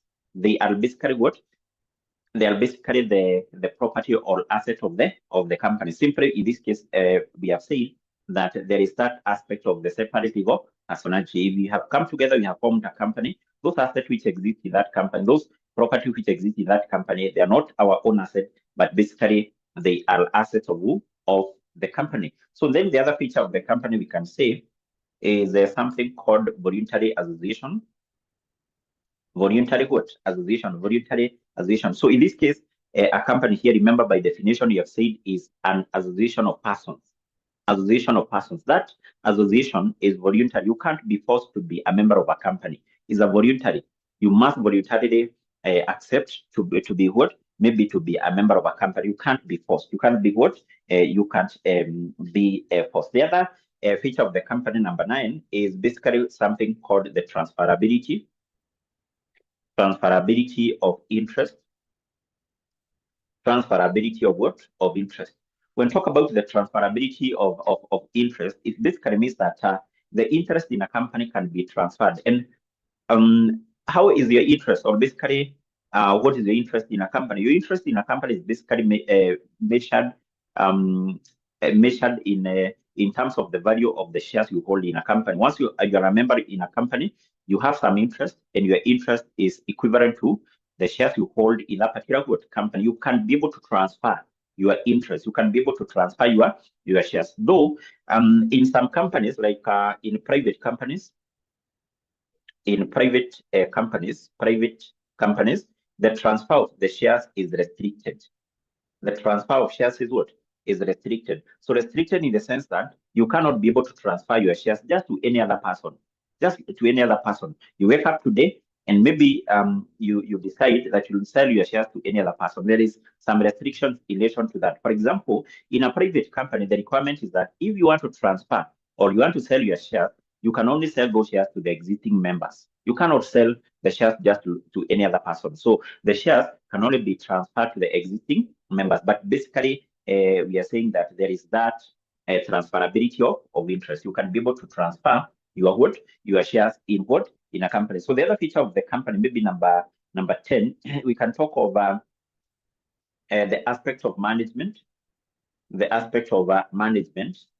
So who manage the company in this case? Who manage the company?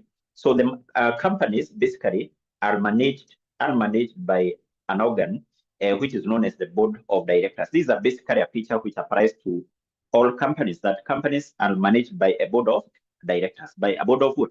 A board of directors. By a board of what? Of a board of directors. This board of directors basically comprises of directors who are elected by the members to be in charge of or basically to manage the affairs of what? To manage the affairs of what? Of the company. So therefore, this basically, among others, are some of the features or basically some of the characteristics of a company. Some of the features or characteristics of what? Of the company. So basically what that means that if you go to different companies, you'll be able to see those particular what? Features. So those features applies to various companies. So now, next, I want us to look on the classification of companies.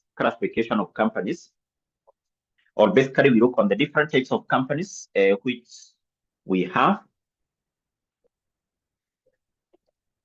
Classification of companies. Classification of companies. And I hope you're together up to that point. Are we together up to that point? Are we together up to that point? Are we together up to that point? Catherine, are we together? Steven, are we together up to that point? Yes. Yes, so we are together up to that particular point there. Can see someone is having a question here. Yes, so I think we're going to discuss on that case of salmon versus salmon, maybe somewhere. Catherine, we're going to talk about the case of salmon versus salmon and the company limited. Almost at the end, there is somewhere we're going to look on the doctrine of separate legal personality in details, almost at the end of this topic. So we will discuss more on that. Okay, so classification of companies. Now here we have various ways in terms of how companies are classified. Various ways in terms of how companies are what are classified. Various ways in terms of how companies are classified, or in other terms, we can say we have different types of companies. We have different types of companies. So number one, we have the statutory corporations. Statutory corporations, or in other terms, these are known as the parastatal. So what do you mean by the statutory corporations or parastatal? So these are those companies which are basically formed pursuant to a certain act of parliament or in accordance with a certain act of parliament for them to be able to provide some essential services to the members of the public. And these companies here, usually they are under the control of the government, or they fall under the public sector. They fall under the public what? Sector. Public sector entities are those entities which are basically established to provide essential services to the members of the public. And on the other hand, they do not operate with an objective of making what? A profit. So therefore, these are those companies which are formed in accordance with a certain act of what? Of parliament. A good example of this is 𝐎𝐍𝐋𝐈𝐍𝐄. A good example of this is 𝐎𝐍𝐋𝐈𝐍𝐄. If you do some research, you'll be able to see that 𝐎𝐍𝐋𝐈𝐍𝐄 is a statutory corporation which is formed in accordance with the Accountant Act. Which is formed in accordance with the Accountant what? Accountant Act. Accountant what? Act. Now, on the other hand, we have seen that these particular entities are basically formed to provide essential services to the members of the public, to the members of the public, meaning that these particular entities, these companies are not formed with an objective of making profit. With an objective of making what? With an objective of making profit. And therefore, these particular entities will basically continue operating even if they are making losses. They are making losses because we are saying that their main objective is to provide some essential services to the members of the public. Now, in case they make any profit, that profit may be plowed back, may be reinvested back, or that particular profit may be paid to the government as dividends. Remember, these entities are under the control of the government. So if there's some of the parastatals basically make good profit, and basically what they do, they pay part of the profit they are making to the government as what? As dividend. So we are saying the profit they are making can be plowed back, can be reinvested back, or can actually be paid to the government in form of what? In form of dividends. So how is their capital raised? How do these parastatals raise their capital? These parastatals basically raise their capital through borrowing, and basically that borrowing is guaranteed by the treasury. So the government or the treasury is actually the guarantor. In case these parastatals are not able to repay back the amount of capital they had borrowed, who is supposed to pay that capital is automatically the government. So then from there we have the other type of company, and that is basically the registered. In other terms, you also refer to this as incorporated companies. Incorporated what? Companies. Now, when we talk about the incorporated companies, incorporated or the registered companies, number one, these are those companies which are formed in accordance with the Companies Act of 2015. They are formed in accordance with the Companies Act of 2015, and therefore, in a private company, the public company, and so on, they are good examples of the registered or the incorporated company. So these are those particular companies which will be formed and also registered in accordance with the Companies Act of 2015. So after these companies have been registered, after they have been registered with a person called the Registrar of Companies, they will be issued with a certificate of incorporation. They will be issued with a certificate of what? Of incorporation, in which case then these particular companies shall be regarded to be separate legal what? Separate legal entities from their members and also from their shareholders. From their what? The shareholders. And actually, these companies here, their powers and also what they do, that is something which is clearly defined under their constitutions. And basically, these two companies, they have two main types of constitution. The first constitution is known as the Memorandum of Association, and the other constitution is known as what? The Articles of what? Of Association. So in other terms, you can say that they derive their powers from these two constitutions, the Memorandum of Association and also the Articles of what? Of Association. So then from there, we can proceed and look on the other type of companies, number 3, and that is the chartered corporations. Chartered corporations. Now, chartered corporations, these are those particular companies which are basically formed upon being granted a charter, basically by the president. Usually, the companies which fall under this category are universities. Are what? Universities, because basically what we know is that for any university to be able to offer various programs, various certificate, diploma, degree, master programs, it can only be able to do that upon being granted a charter. Upon being granted a charter by who? By the president. By the president, who is basically empowered to do that under something called the Universities Act. The Universities Act, the president is empowered to grant a charter to a university if, for example, the president will be is basically of the opinion that that particular university will basically do what? Help the country in terms of development and promotion of what? Of education. So therefore, these are those particular companies which are basically formed upon being granted a charter by the president, who we have said is empowered to do that under the Universities Act. And I've said good examples of this are what? Are the universities. Are what? The universities. Then from there, we have number 4. Number 4, we can talk of private companies. We can talk about private companies or private company, basically. Private what? A company. So private company here is actually defined under the Companies Act, because one, a private company has to be formed in accordance with the Companies Act of 2015. And the Companies Act of 2015 defines a private company as what? Or we can say a private company. This is a company which by its articles of association, of association. So when talk about the articles of association of a company, articles of association of the company, this is actually an internal constitution of the company. An internal constitution means that this is a document which contains some rules and regulations regarding how the affairs of the company will be managed, regarding how the internal affairs of the company will be will be managed. So this is defined to be a company which by its articles of association number one, restrict the right of members to transfer shares. Restrict right of members to transfer what? To transfer shares. So if, for example, you're a member of a private company, your right to transfer shares is usually restricted.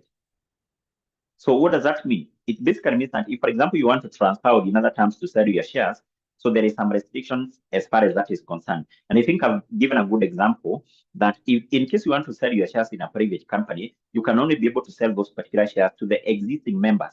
You can't sell those particular shares to just any other person. So number two, we say is a company which by its articles of association limit the number of members to 50, limit the number of members to what? To 50.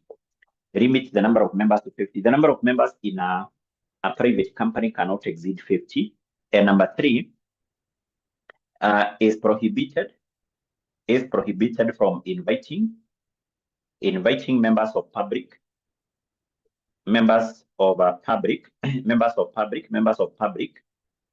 to buy its shares, or in other terms, to subscribe its shares or debentures.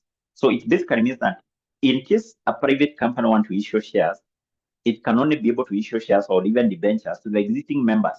It cannot be able to invite the members of the public to come and buy its shares or debentures. So therefore, this is the definition of a private company. So we have said it's a company which by its articles of association, number one, restricts the right of members to transfer shares, limits the number of members to 50, and number three, it is prohibited from inviting the members of the public to subscribe its shares or debentures. Its shares or what? Or debentures.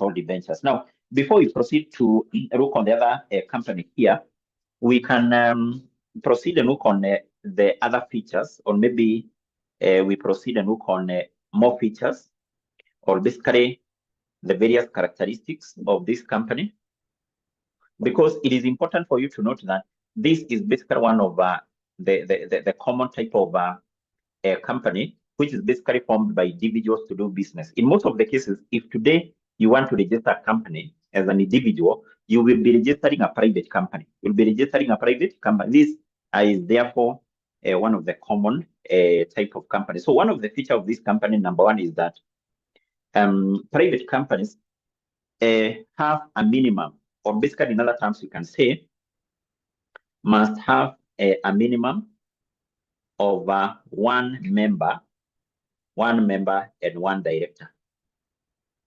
One member and one director. So according to the new Companies Act, or basically according to the Companies Act of 2015, so for this company to be formed private company, it requires a minimum of one. But the repealed Companies Act, that is Companies Act Cap 486, it was requiring a private company to have a minimum of two members. But today, as an individual, you can register your own company as a single individual. So it requires a minimum of one member and one director. One member and one director. So that is one feature of this private company. So the other feature of the private company, we can say that this company can basically commence business upon incorporation. Incorporation is basically the process through which a company is registered with the registrar of companies. So once this company has been registered with the registrar of companies, remember you have said that the registrar of companies will issue something called the certificate of incorporation. That company can start operating, to operate upon receiving that certificate. But we will be able to see if, for example, you are registering a public company. For that company to start operation, it's required to get another certificate still from the registrar of companies known as a trading certificate. But this company was registered, issued with a certificate of incorporation, it can be able to, or it can start, or it can commence business. So the other feature of this company, I think that is something I've mentioned here. It restricts the right to transfer shares. Right to transfer what? Right to transfer shares. So if you are a member of this company, your right to transfer shares is restricted. Now, this restriction for the transfer of shares is achieved in two ways. In other terms, you can say that this restriction regarding the transfer of shares is restricted in two ways. One is through something called director's discretion. Director's discretion. Director's who? Director's discretion. Basically, what this means is that, or basically this document here, that is the Articles of Association, which you have said is an internal constitution. We have said it basically requires that in case you want to transfer your shares, to transfer is basically to sell your shares. So in case you want to transfer your shares in a private company, you must first of all inform the directors of that company. Inform the directors that you want to sell your shares. Now, once you have informed the directors are empowered by this document, by the internal constitution, basically to do what? To decline you, or basically the directors do have that particular power not to give you a permission, or basically a consent to go ahead and basically do what? Sell your shares. They can tell you that you will not sell your shares. You will not do what? Sell their shares. In other terms, once you have informed them you want to sell your shares, they can decline to register that transfer of shares. So once they have declined to register your transfer of shares, it means that you can't be able to go ahead and you do what? You sell your shares. So that is one way through which the free transfer of shares is restricted. Number two, it is also restricted through something called the pre-exemption clause. Pre-exemption clause. So this is still a clause which is contained in this document, Articles of Association, and which basically requires that in case you want to sell your shares in a private company, you must offer for sale those shares to the existing members. You can't offer for sale those shares to just any other person. This clause requires that you must offer for sale all the shares to who? To the or basically you must offer for sale those particular shares to the existing members of what? Of the company. This particular clause is meant to ensure that in case you are selling your shares in a private company, you are not just selling those shares to any other person, but basically you are selling those shares to who? To the existing shareholders of that company, to the existing shareholders of that wood, of that company. Yes, so those are basically two ways through which now this free transfer of shares is actually what? Is actually restricted. Maybe we can also say that or the other feature of this company here, number 4, we can say limit the number of members to 50. Limit number of members to what? To 50. So the number of members in this company cannot exceed what? 50. Cannot exceed what? 50. So those are basically some of the features of this private company. So then we can proceed and look on the other type of company. Remember, this was under number 4. So number 5, we have public company. Public company. What is a public company? Public company is also defined under the Companies Act. And the Companies Act defines this, or we can say that a public company, this is a company which by its articles of association, number one, do not restrict members' rights to transfer shares. Members' rights to do what? To transfer shares. So in a public company, the right of members to transfer shares is not what? Is not restricted. And number 2 here, we can say that this one is not prohibited. From inviting from inviting members of public to buy its shares, not prohibited from inviting the members of the public to do what? To buy its shares. So this company can invite the members of the public to buy, or in other terms, to subscribe its shares or debentures. And we will be able to see that whenever a company is inviting the members of the public to subscribe its shares, that company does that by issuing something called a prospectus. By issuing a prospectus. A prospectus is any invitation by the company to the members of the public to buy or to subscribe its shares or what? Or debentures. Number 3 here, we can say its certificate of incorporation. Each certificate of incorporation clearly states that it is a public company. State that it's a public what? Company. So this is the definition of a public company under the Companies Act. Under the Companies what? Under the Companies Act. Specifically, if you go to, and this is a document, in fact, you should be able to download. If you go to any browser, you type Companies Act of 2015 PDF document, you should be able to get this act. Sasa? Yes, so it's good you have this particular act, because I've said most of things we are running here, they come from this act. Specifically, for example, in this case, if you download this act and you go to section 10, of this act, this is where you get this definition. That's why you get this word definition. Sasa? Yes, that's why you get that definition of a public company. Now, in this case, it is also important. There is something I've mentioned here in relation to the features of the private company here, where we have said a private company can commence business upon incorporation. Once a company is incorporated or registered with the registrar, it will be issued with a certificate of incorporation. We have said that this company can be able to commence business upon receiving that certificate. But this one, that is a public company, it can only be able to commence business after receiving another certificate called a trading certificate. Trading certificate is not a business permit, because some students tend to confuse this with a business permit. A business permit is you get that from the county government. So, but a trading license, this is still a license which is issued by the registrar of companies. But a company is only issued with that certificate, and that only applies to public company once the company has been able to raise something called minimum subscription. Minimum subscription is basically the minimum amount of capital which is required by the company for its operation. Once this company has been registered with the registrar of companies, it is required to issue a prospectus inviting the members of the public to start buying its shares so that it can raise the necessary capital. So automatically the directors will have said that, or basically will have agreed on the minimum capital required by that company. So once that capital has been raised, the minimum capital required has been raised through the issue of shares to the members of the public. That is the only time the company can be able to start operation. And once the company raises that amount of money, it is required to notify the registrar of companies that they have been able to raise the minimum capital required.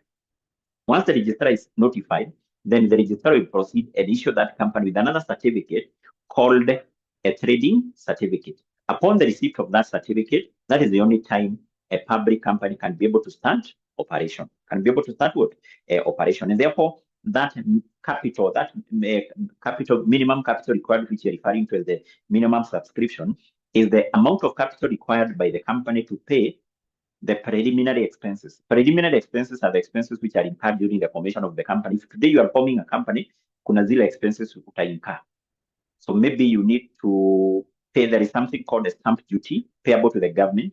You also maybe the registration of or the formation of the company maybe is done by your lawyer. So he will be charging with some small fee. So all those costs you incur in registering a company, refer to them as preliminary expenses. So minimum subscription must be enough to pay preliminary expenses, must be enough to pay for any asset or property acquired by by the company, must also be enough to provide the company with sufficient working capital. So working capital is basically money required for operation, but maybe buying inventory, paying the day-to-day operating expenses of the business, and so on. So therefore, once this company has been able to raise that amount of money, it is supposed to notify the registrar about the same, and basically the registrar will issue that company with a trading certificate. A trading certificate. That is the only time this company can be able to start or operating. Yes.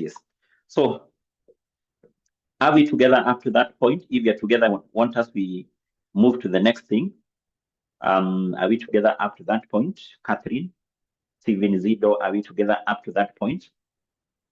Are we together up to that point?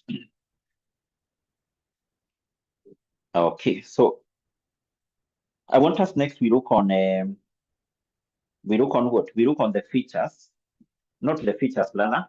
I want us to look on the differences between these two types of companies. Differences between the private and the public. Private and public companies. So what are the differences? Which differences exist between these two companies? Which differences exist between these two companies? Remember, I've said these are the common types of companies which are formed by individuals to do business, either private or public companies. So which differences exist between these two companies?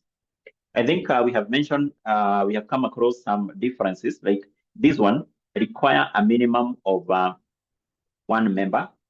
For it to be formed, it requires a minimum of 1, whereas these require a minimum of 7 members, a minimum of 7. So this requires a minimum of 1 director, whereas this one requires a minimum of 2 directors. 2 what? 2 directors. The other difference is that this company, that is private company, is not required to hold an AGM. As per the Companies Act of 2015, a private company do not have any mandate, do not have any responsibility of convening. It may hold an AGM, but it's not a requirement under the Companies Act. But this company here must convene an AGM, and actually we will discuss more on these meetings, on this meeting, AGM, in the topic of companies meeting. We will see what is an AGM, when is AGM supposed to be held, and basically which business are transacted during such meeting. So the other difference is that this company here, we have said, can commence business after receiving certificate of incorporation. This company, for it to commence business, we have said, other than receiving this certificate of incorporation, it must additionally receive a trading certificate. The other difference is that private company here, basically have said restrict the right of members to transfer shares. Restrict the right to transfer what? Shares. But this one does not do what? Does not restrict.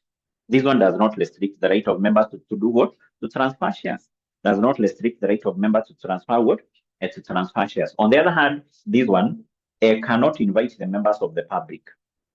Cannot invite the members of the public to buy shares, whereas this one can do what? Can invite the members of the public to buy its shares. Can invite the members of the public to buy its what? Its shares. Can invite the members of the public to do what? To invite or basically to subscribe or to buy its what? Its shares. Maybe the other difference, we can say private company. Here, the directors are not required to obtain the qualification shares. Are not required to obtain the qualification shares. So the qualification shares, generally, these are the shares which the directors of the public company are required to obtain and pay within a period of 2 months from the date they were appointed. So that applies to directors of which company? Public company. So here the directors are not required to obtain the qualification shares, but here the directors are required to do what? To obtain the qualification the qualification shares. So those are some of the differences which exist between the private company and also the private company and the private and the public company, private and public company. So next, I think we can look on like the advantages of a private company over public company. So what are some of the advantages of a private company over public? So we have a number of advantages. One, we can say that this company here, private company, can be able to commence business upon incorporation. So once this company is registered with the Register of Companies, it can be able to commence business. It can start operating. This company is not required to obtain trading certificate. That is one of the advantages. Number two, because for this company to start operation, other than being issued with a certificate of incorporation, it must then wait and acquire the other trading certificate. Now, the other advantage of this company is that for it to be formed, it requires a minimum of one. Meaning that to form a private company is much simpler because just one person is what is required. So the other advantage of this company, that is a private company, this company is not subjected to publicity requirement. What does that mean? It basically means that this company here is not required to, for example, one, publish its financial statements, make its financial statements available to the members of the public, which applies to public company. Public company must publish its financial statement, must make its financial statements available to the members of the public. Equally, in a public company, most of its documents,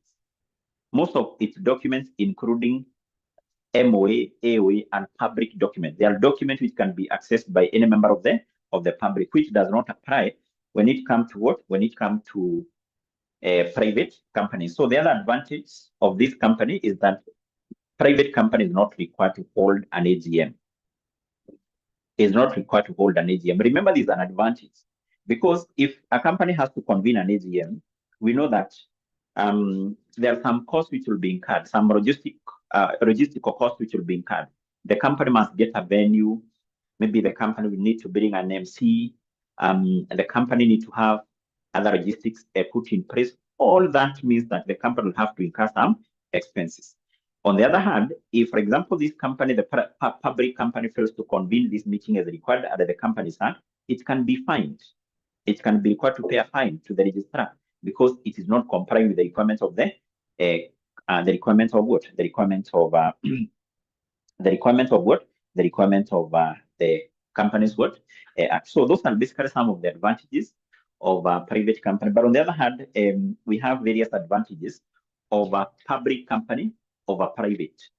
So what are some of the advantages of public company over private? One is access to capital. So if these two companies want to raise capital, the company which can be able to raise capital very fast and easily is the public company, because this company can issue shares to the members of the public, unlike private company, which is restricted from issuing its shares to the members of the public. So we can talk of easy access to capital. Number two is something called easy exit strategy. So if you have invested in a private company, it is basically easy to exit because you can just be able to sell your shares anytime and to any other person, unlike in a private company whereby your exit may be declined. Maybe you want to sell your shares, but the director tells you no, you can't sell your shares. In a public company, there is an easy exit strategy. So the other one is basically about spreading of risk. So in a public company, shares are issued to so many shareholders. So the risk has been spread to so many shareholders, unlike in a private company whereby shares are issued to maybe few individuals, to few individuals. And the other one is about the ease of selling the shares. If you want to sell your shares, you can be able to do that with ease. And there is no much restrictions in relation to that. Yes. So that basically some of the advantages of the public company over private. Now I want us to take a short break.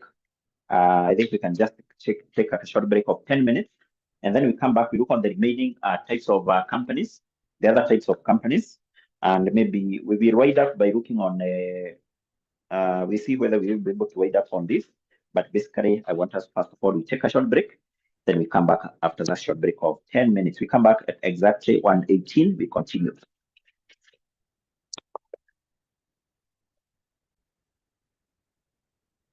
Yes, so let's continue. I hope you're back.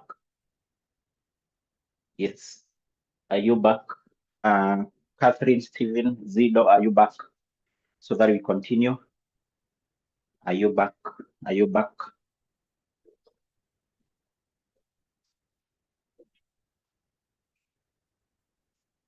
Okay, so I want us to continue with the discussion here. And I think we have just discussed on some of the advantages of a private company over public, and also the advantages of a public company over a private. So next, I want us to look on the other type of company, number 6, and that is the unlimited company. So unlimited company is what? So unlimited company basically is that particular company where the liability of members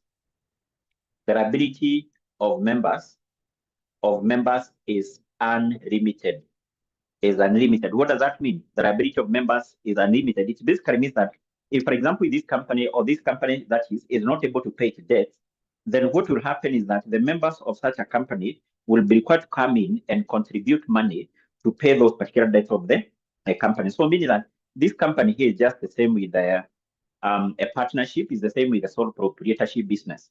So the only difference is that this company one will be having perpetual succession, and also the company will be having the separate legal personality, but the liability of members is unlimited. Number 7, we have company limited by guarantee. Company limited by guarantee. And the company limited by guarantee, number 1, these are those companies which do not have share capital, share capital. Actually, this company have like 3 features.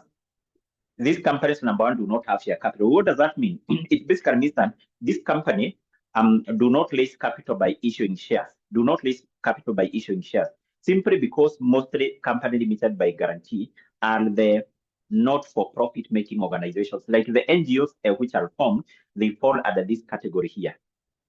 And basically what we know is that NGOs rely on donations. They are funded by donations and also maybe grants from the government. Maybe, for example, the government a grant. They do not have share capital. They do not raise capital by issuing shares. Number two, these particular companies here are not formed to make profit. Not formed to do what? To make profit. They are not formed to make what? A profit. And that's why I've said NGOs, they fall under this what? A category. And number 3, these companies or the liability of members. The liability of members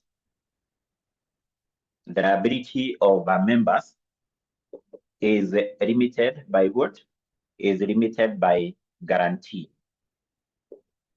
Is limited by what? By guarantee. So by saying that the liability of members is limited by guarantee, it basically means that when these companies are basically to be formed, each member of this company basically make a commitment that in case the company is not able to pay its debt, then they will come in and contribute a certain amount of money to help the company in terms of paying its debts. So if you are a member here, so during its formation, you must commit yourself to contribute a certain amount of money to help the company in terms of paying its what? Its debts. That's what you mean by the liability of members being limited by what? By guarantee. So these are basically the 3 features of these particular companies here, which are company limited by what? By guarantee. So then we can proceed and look on the other type of, or the other classification of a company. That was number 7. So we have number 8, and that is the company limited by shares. Company limited by shares. So when we talk about the company limited by shares, these are those particular companies where the liability of members is limited by shares. The liability of members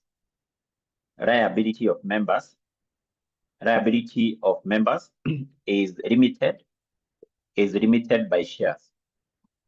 Is limited by what? Is limited by shares. So what this means is that in case this particular company is not in a position to pay debts, then as a member of this company, you will only be required, or basically as a member of this company, the obligation which you have as far as the payment of those debts of the company is concerned is paying the amount of money which you have not paid on the shares you have been issued with. For example, you have been issued with 10,000 shares. Maybe there is some amount of money you have not paid for those shares. So what you'll be required to do in this case is you pay that amount which you have not paid on your shares to help the company to raise money to pay its debts. That's basically what you mean by your liability being limited by shares. Your obligation as far as the payment of the company's debt is concerned is limited to paying any amount of money unpaid on your shares. If your shares are fully paid, then can you be required to come in and pay any amount of money here? Automatically, no, because your shares are fully paid. So that's what we mean by company limited by what? By shares. So then from there we have a holding company, holding and a subsidiary company. Holding and subsidiary company. I think in this case, we can start by defining what is a holding company. So holding company, essentially, this is a company which has acquired the majority of the shares in another company. For example, you're told 𝐻 Limited has acquired more than 50%. That is majority of the shares in B Limited. This company here is the one which is called the holding company. The holding company. In other terms, this one is also called the parent what company, the holding or the parent company. For us now, this company here is called the subsidiary company. It's called the subsidiary what company. So, but by definition, how do we define a holding company? So, a holding company, this one is defined under the Companies Act, specifically Section 3 of the Companies Act of 2015. And actually, a holding company, we say, this is a company. Basically, we have 4 definitions. Is a company that number one controls the composition of the board of directors, another company, controls the composition of the board of directors of another company. So a company is said to control the composition of the board of directors of another company if that company is the one which appoints majority of the directors. For example, A Limited, taking into account its whole majority of the shares in B, A Limited will be the one which appoints majority of the directors of B Limited. It therefore controls the composition of the board of directors of B what? Limited. Number 2, we say is a company that do what? That controls more than half. Controls more than half of the voting rights of another company. Voting right of another company controls more than half of the voting rights of another company. If A Limited hold majority of the shares in B, it basically means that A controls more than half of the voting rights in B in B Limited. And number three, holds more than half of the issued of the other, that is of the other company share capital. So this company holds more than half of B Limited share capital. So therefore, this is the parent, whereas B is what? Is a subsidiary. And then number four here. Number four,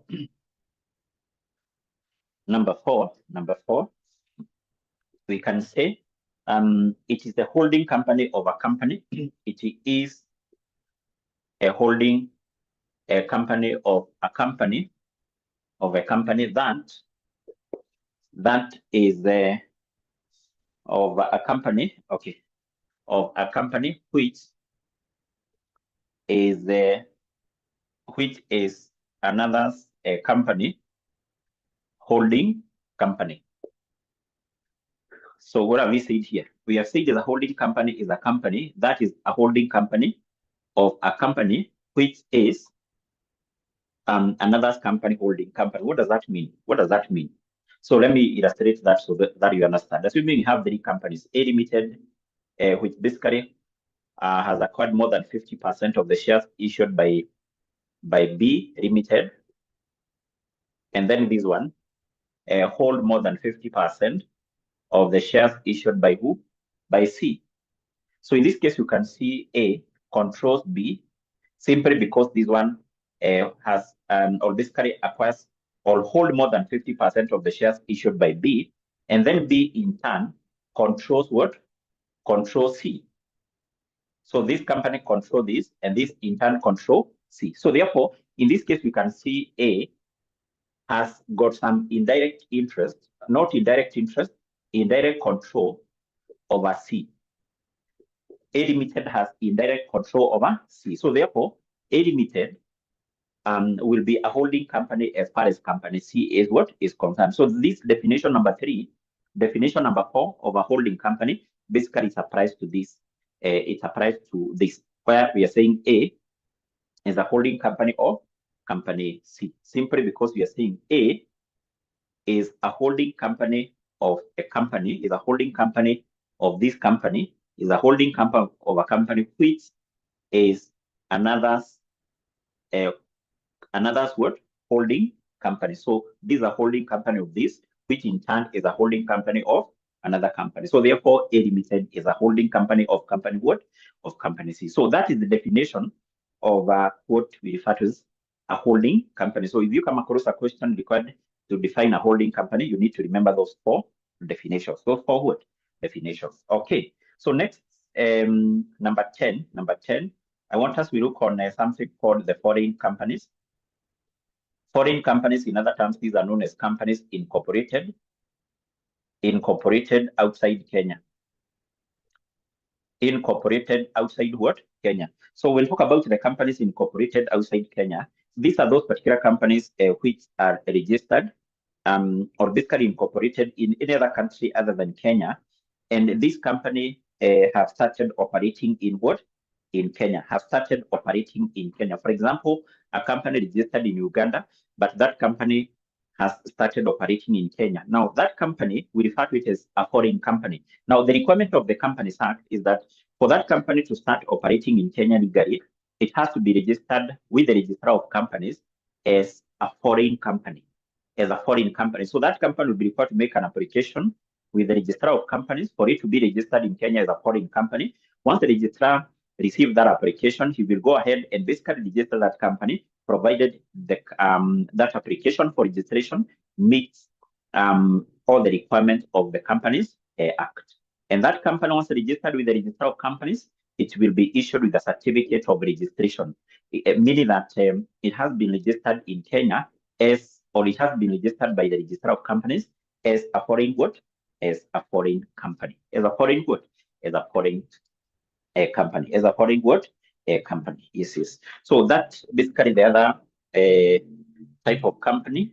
And then we also have something called the corporation aggregate. I'll define this together with something called the corporation sole. So these are basically not per se types of companies, but these are types of legal entities, or legal persons. So when we talk about the corporation aggregate, this refers to those associations, which comprises of 2 or more persons. And mostly now the private companies, that is the public companies, or those companies which comprises of 2 or more persons, they are good examples of corporation aggregate. Associations which are comprises of 2 or more persons, which have been registered and also recognized as legal entities, separate and also distinct from their members. Corporation sole, basically these are the legal offices which are actually deemed to have the same status with companies. They are those one-man offices, which are basically established by the various provisions of the law. For example, the office of the president, the office of the attorney general, the office of maybe deputy president. Those are one-man offices which are established under the various provisions of the law and actually recognized to be legal entities, which are basically separate and distinct from their who, from their members, from their who, from their members. So those are basically the various types of companies, which basically you need to be aware of. I think maybe some of the questions which I've seen here, maybe like I think last week. Yes, and therefore in today's class, I want us to start on this topic number 1, and the topic is nature and the classification of companies. So as far as this topic is concerned, we said that we are going to discuss a number of issues as far as the company is concerned. 1, we will start by defining what is a company, and then from there we look on basically the various characteristics or features of the company, and then from there we look on basically the classification of companies. How do we classify companies? Because generally we do have different types of companies. We are going to look on those different types of companies. But in this case, I want us to start by defining what is a company. And basically, in this case, when we talk about a company here, this one can be defined to be an association, of persons, which is basically formed for some lawful common purpose and also registered in accordance with the Companies Act of 2015. So therefore, this is what is association of what? Of persons. Association of what? Of persons, which is basically formed for lawful common purpose, and also registered in accordance with the Companies Act of 2015. So that is the definition of a company. So what do you mean by association of persons? Association of persons, basically, this whereby, for example, we may agree to come together and basically we start doing business together. We start doing business together. So therefore, association of persons, this basically whereby we have a number of individuals, 2 or more persons will come together. They agree to register a company in order to undertake some business, which by the end of the day is legal, or basically a business which is what? Starter class is to ensure we are recording. So now we have missed something, but no problem. So we are saying, so maybe just a recap. So we have said time value of money. It is that the fact that over time, the value of money changes. The value of money does not remain the same. And I'm saying, assuming here, now, that is year 0 today, and we have 10 years to come. 10 years to come. So we have 1 million shillings today here. Shillings 1 million. And here, we have shillings 1 million. So we're saying the value of 1 million shillings today. This, it's like, if you remember what I said, assuming someone tells you that I give you 1 million shillings today, or you wait, I give you 2 million shillings after 10 years. I either give you 1 million shillings today, or you can wait, I give you 2 million shillings after 10 years. Which one is better? And we said, holding other factors constant, because there are other factors that can influence your decision. Maybe you are going through a difficult time and you don't care what you're going to get after 10 years, but holding other factors constant, just look at the 1 million now and the 2 million after 10 years. You said you would rather go for the 1 million because this, it may be, if you determine what is the present value of 2 million shillings expected in future, because remember, this 1 million is in present value terms. This one is in present value. Present value means now. But this 2 million is in future value. This one is in future value. If an amount was be received in future, we say it is in future value form. If it's been received or paid today, we say it's in present value terms. So before you make your decision on whether to go for the 1 million or the 2 million, you're supposed to ascertain what is this 2 million in present value terms, because I'm being promised the 2 million in future value terms. But what is the present value of this 2 million in present value terms? That is, you bring it to present value terms. See, tumeanza kurecord. Oh, okay, yeah. So that was earlier. So what is this in present value terms? So when you ascertain the present value of these 2 million, that is bringing it in present value form, you may realize that it is 0.8 million. So if it is 0.8 million, you will say, I would rather go for the 1 million shillings today. Yeah, are we together? You would rather go for the 1 million shillings today, but you cannot compare 1 million and 2 million. Those two figures are not comparable because one is in present value terms, the other one is in future value terms. You cannot compare an amount in present value terms with an amount in future value terms. If you want to have a fair comparison, or if you want to form an even ground for comparison, you must either take this 1 million to future value or bring this 2 million to present value. And the most important thing, it is bringing, okay, either way can work. So, but you must compare the two amounts in same form, either in present value terms or in future value terms. And that is where now the concept of time value of money comes in, determining either the future value of an amount or the present value of an amount. Now, let's say something now about the time value of money.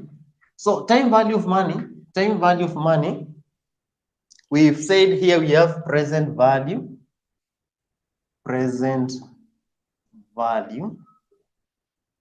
and future value.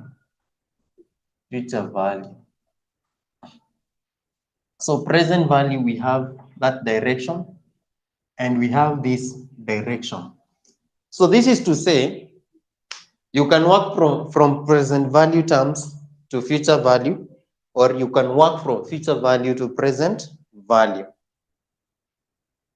When present value to future value, when we are doing present value to future value, we call it compounding. This one you must have done in mathematics, compounding. Compounding, it is determination of a future value from a present value. Determination of a future value from a present value. For example, in our example here, you have been given 1 million. You want to know, if I get this 1 million today, I'm going to invest. Remember, you're not just getting the 1 million and keeping it maybe under the bed. No, you'll get the 1 million and invest somewhere. If you invest, it will earn a return. So after 10 years, you will not just have 1 million, but you'll have 1 million plus a return. So we want to know this 1 million plus the return that you're going to earn, how much will it be after 10 years? That is determining the future value from a present value. And that is what we call in compounding. That is compounding. The other one, we are moving from future value to present. Like in this case, you're being given 2 million shillings after 10 years. But we want to know what is the worth. What is the worth of 2 million shillings 10 years to come? What is the present value of this amount? So you go backwards. Working from future value to present value, we call it discounting. Discounting. This is discounting. Discounting is determination of a present value from a future value. Determination of a present value from a future value. And I've said, when you are given an amount in present value terms and another amount in future value terms, and you're supposed to compare the two, you cannot compare when they are not in the same form. You're supposed either to convert them to present value or to future value and make a decision or make a conclusion. That is all about time value of money. So let's see what we have in the handout. There is a handout I've just shared. There is a handout I've just shared in the WhatsApp group. Kindly check. Kindly check. Have you seen that handout? I shared just a few minutes before the class. I want us to look at it. In case you have a question, you can ask before we proceed. In case you have a question, kindly ask. Okay, fine. Let's. I want to believe you've seen the handout. It's important to respond. Kindly respond if you've seen the handout. Okay, fine. Let's continue. Thank you, Alice and Akin, Alan as well. So up there, you can see the introduction, concepts of time value of money, introduction. A shilling today is worth more than a shilling tomorrow. All what I've explained is what you can find there. Future value techniques. Future value techniques, you can see there we have future value. That is what I've explained. An amount that will be paid or received in future, we call it a future value. Then we have present value techniques. Present value, I've said, is an amount today. As an amount today, present value. Compounding techniques, but I'm not saying you are going to make sure you go through this, the theory part, at your own free time. But this is what I've just summarized. There is no need of repeating. I just want us to walk through. Compounding techniques, we've said, okay, this is what we did in mathematics. Simple interest and compound interest. So again, that is not important, so much important.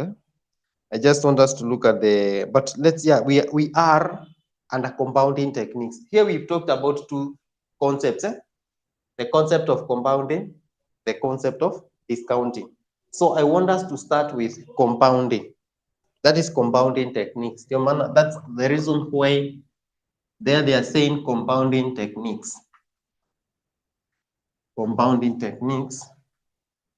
So we start with the compounding techniques, number 1.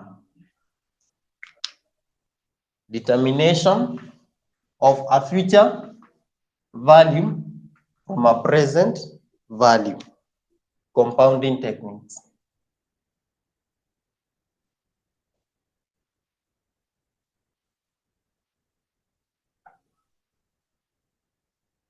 Compounding techniques. Now, we start with future value of a lump sum. Okay, in here, we will not focus too much on the illustrations that we have there in the handout. I want you to make short notes. I want you to make short notes as we continue. I have some handwritten notes here that I want to share with you. So just write concepts of compounding, or compounding techniques, and we start with the first one. Future value of a lump sum. Future value of a lump sum. Future value of a lump sum. Future value of a lump sum. Alan? Okay, I will share. But the handout is more summarized. So we start with future value of a lump sum. Now, when you talk about, the most important thing here to understand is what is a lump sum? What is a lump sum? A lump sum, this is an amount that is received or paid once. An amount that is received or paid once is what we call a lump sum. For example, let's say if you pay or receive 2 million shillings today, that is a lump sum. Or if you invest, let me show you. Let's first understand. We have two things here. We have a lump sum. We have a lump sum. And we have an annuity. and an annuity. So here, let's say we have periods. We have period 1, 2, 3, 4. So we have amounts. Let's start with lump sums. Lump sum amounts. Lump sum. Let's say in year 1, the amount is 300,000. In year 2, it's 3, what? Not 3, but 550,000, 600,000, and 700,000. These are what we call, all these are lump sums. Okay, let's have annuities. Annuity amounts. These are like installments. They are equal 400,000, 400,000, 400,000, 400,000. So annuities, they are equal amounts received or paid regularly.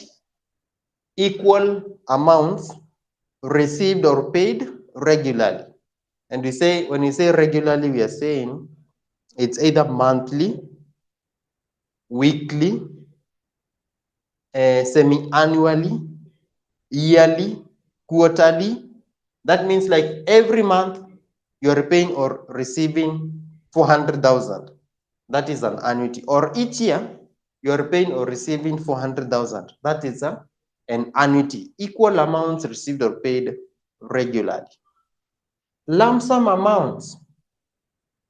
Lump sum amounts, you're saying this is an amount which is received or paid once. They do not repeat themselves. For example, in year 1, you'll receive 300,000. In year 2, you're getting 550 or paying or 550. Year 3, 600. Year 4, 700. Maybe let's say year 5, 300,000. You cannot say that since 300,000 is appearing twice, that it is an annuity. No, it is not an annuity because it has not been received regularly. You've received 300,000 after some other cash flows have been received here. Are we together? So all these are lump sums. All these are lump sums. However, if, for example, if you get 300,000 here and 300,000 here, we have two 300,000s that follow each other, this one and this one. This one will be referred to as an annuity. This is an annuity. Year 1 and year 2, or period 1 and period 2, we have an annuity of 300,000 because they follow each other. Yeah?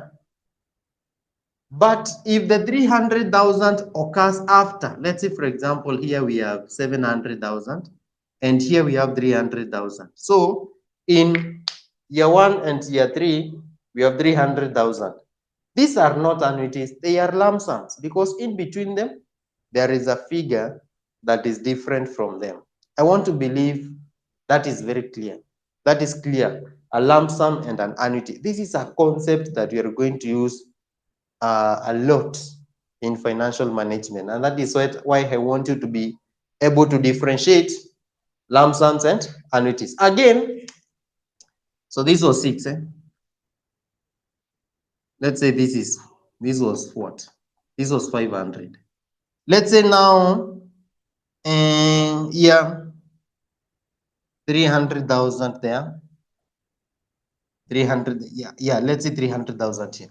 So in year 4 and year 5, the 300,000 becomes an annuity because they follow each other. We have two 300,000s that follow one another. So they are annuities. So I want to believe that is clear. That's okay? Okay, fine, let's proceed. So we now looking at future value of a lump sum, future value of this kind of cash flows, future value of this kind of cash flows. So when you want to determine the future value of a lump sum, future value of a lump sum, future FV, its future value of a lump sum is equals to present value, or let's say principal, what you are used to, principal times 1 plus r power n. Principal times 1 plus r power n. And this is what we call present value. Present value. This principal figure here is what we call present value. Let's see. Let's see what we have in the handout there. Check what we have there. Where are we? Where are we? Future value of a no, future value of a lump sum should be there. If you look at the handout, you'll see using tables to find future no. Equation for finding future values of a single amount is derived as follows. How it is derived is not so much important to us. The most important thing is this. Yeah, this is how we get the future value of a lump sum. Future value of a lump sum is equals to principal into brackets present value times 1 plus r power n. This factor here, this factor 1 plus r power n is called what? Future value is called future value interest factor. This one is called future value interest factor. Future value interest factor. That factor is called future value interest factor. This one is very important. 1 plus r into bracket power n. So here we can say where FV is future value, R is the discounting or not discounting rate, but rate of return.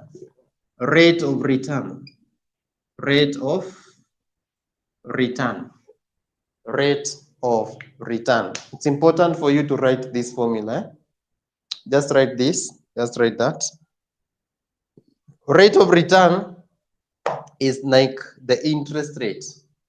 Rate of return is like the interest rate. Yeah.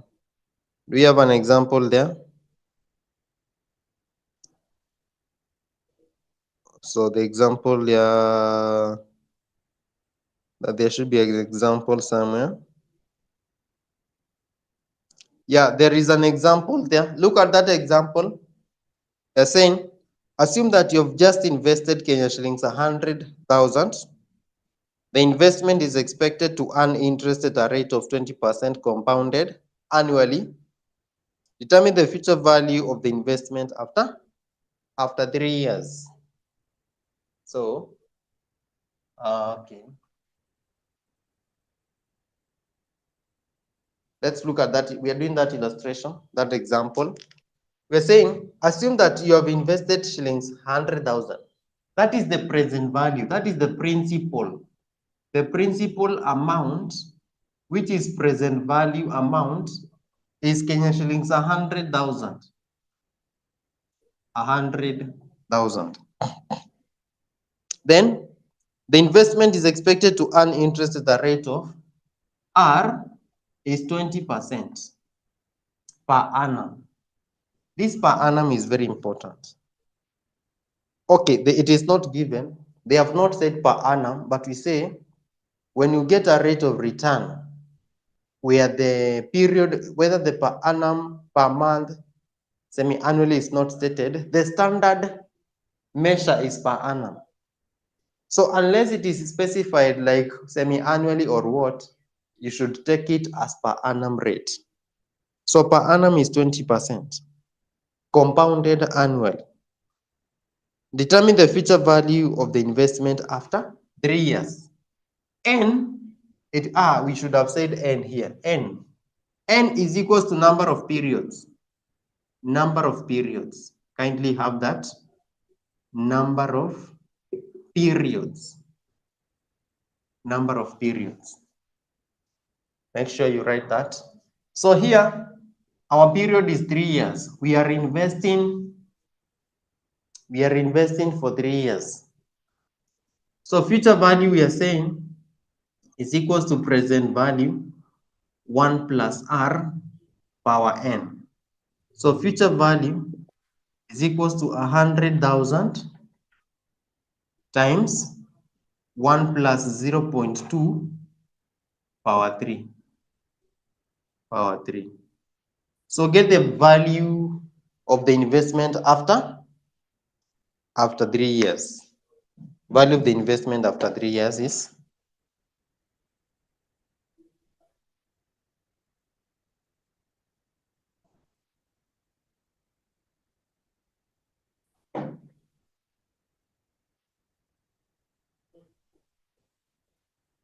how much are you getting?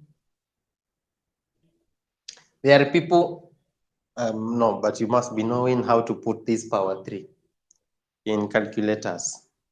Anyone who doesn't know, you will be assisted. Now, for example, we have two answers here. We have 172,800 and we have 106,120. Alice, I'm doubting your answer.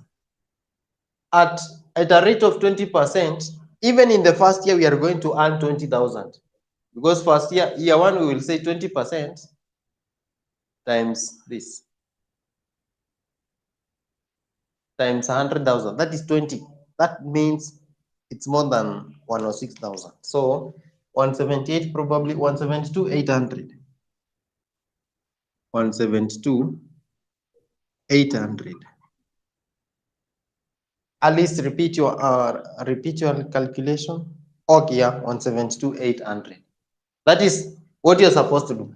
Another method of getting this. Another method of getting this is or. So here you say or a very long method. You'll say period here. Period 1, 2, and 3. Amount.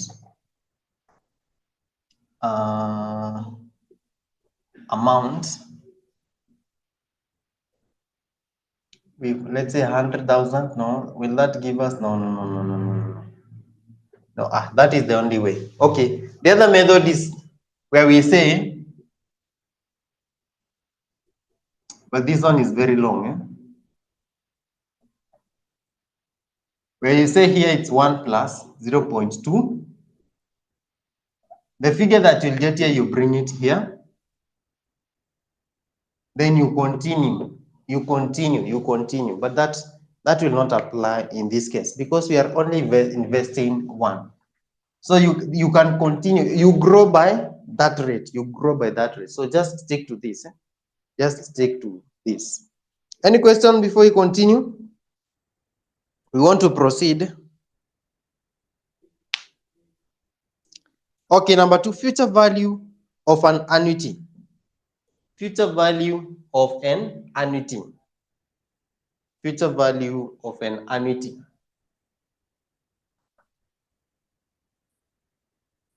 Future value of an annuity, and you have seen how we get the future. I've explained what's an annuity.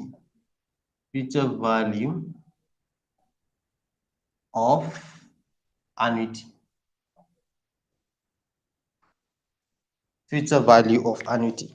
Now, a future value of an annuity, just like we've said, you get the annuity.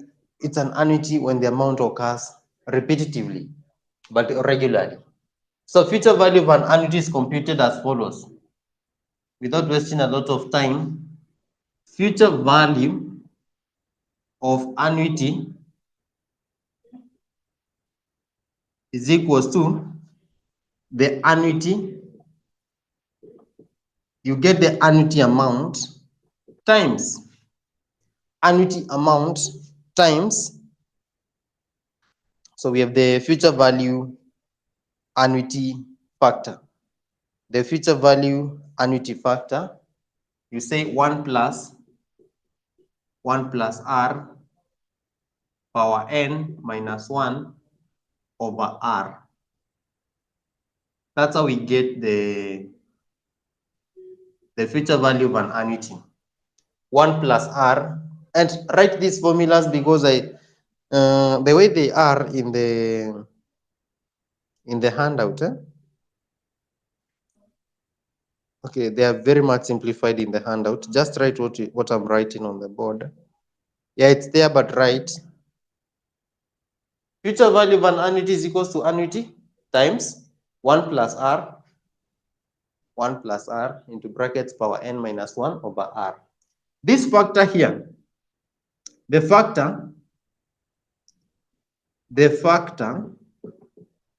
1 plus R power n minus 1 over R is called future value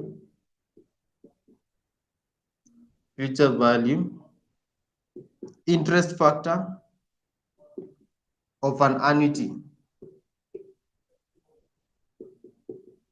Future value interest factor of an annuity. What have they said there?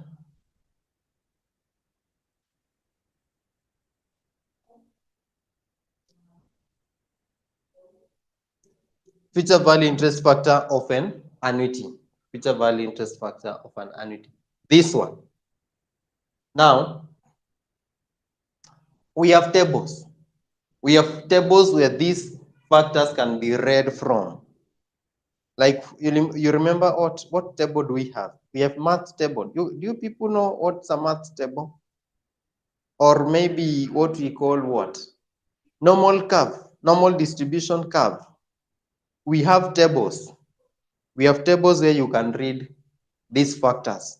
When we go to discounting, I'm going to share the tables so that we can see. But for future values, the tables for compounding, it's not widely used in financial management. So just get these formulas right. Yeah. So any question here? There is nothing to explain. We know R is the rate of return or the interest rate.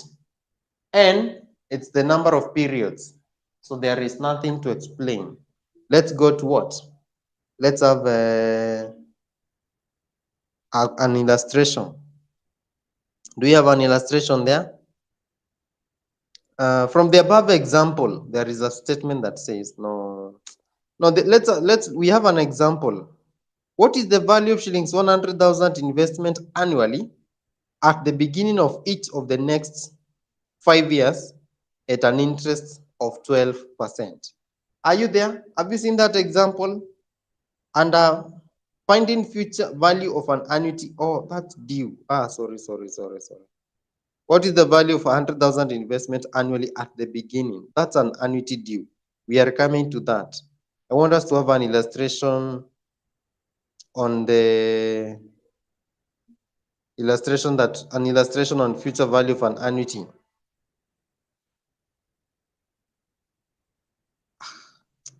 Okay, let's say from the above example, there is a part that is missing here. There is a part that is missing, but all in all, let's just write an example there. Just write something. Just write an example, an illustration. Say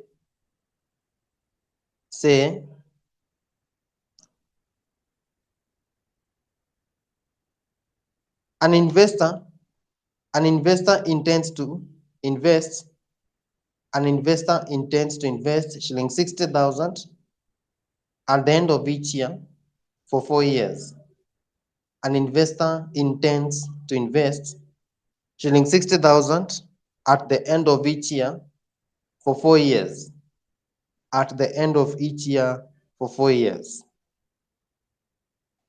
Full stop and say, the investment will earn interest.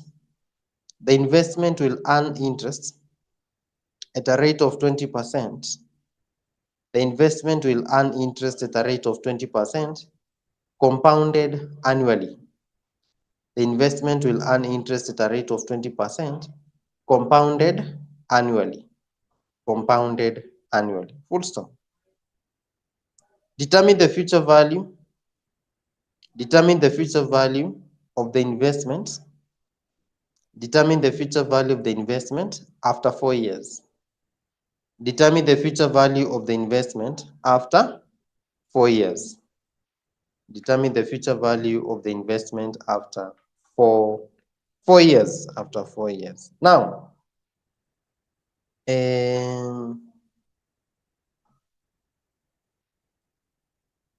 future value of the investment. Now we start.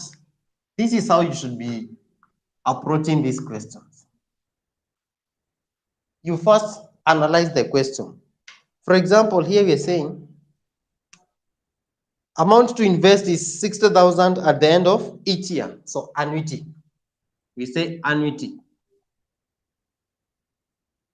Shillings 60,000. Annuity shillings 60,000 at the end of each year for 4 years. Period is 4 years. 4 years. Then the investment will earn interest at a rate of 20%. So 20% per annum. So we want the value of the investment after 4 years. So future value of annuity is equals to the annuity times 1 plus r power n minus 1 over r.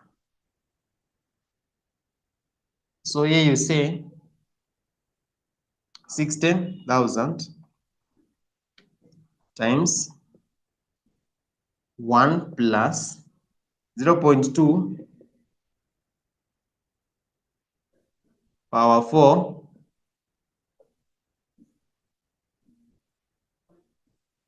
power 4 minus 1 over 0.2.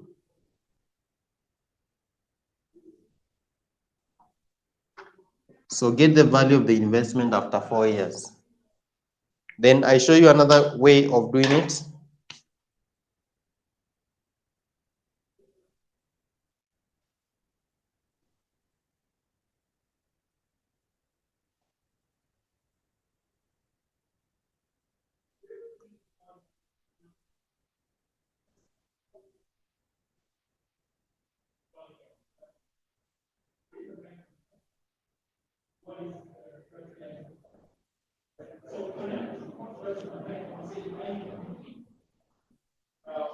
Get the answer, get the answer.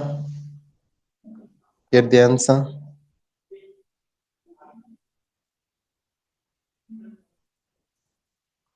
$322,080.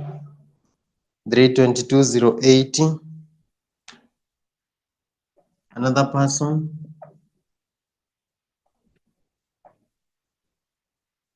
$322,080. Another person. Alice, okay, that's fine. Now, there is another way of doing this question.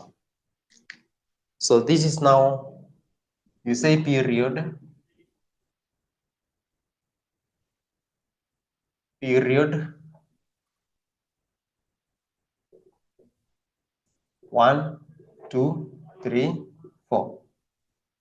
Annuity or amount. Remember, this person is investing 60,000 at the end.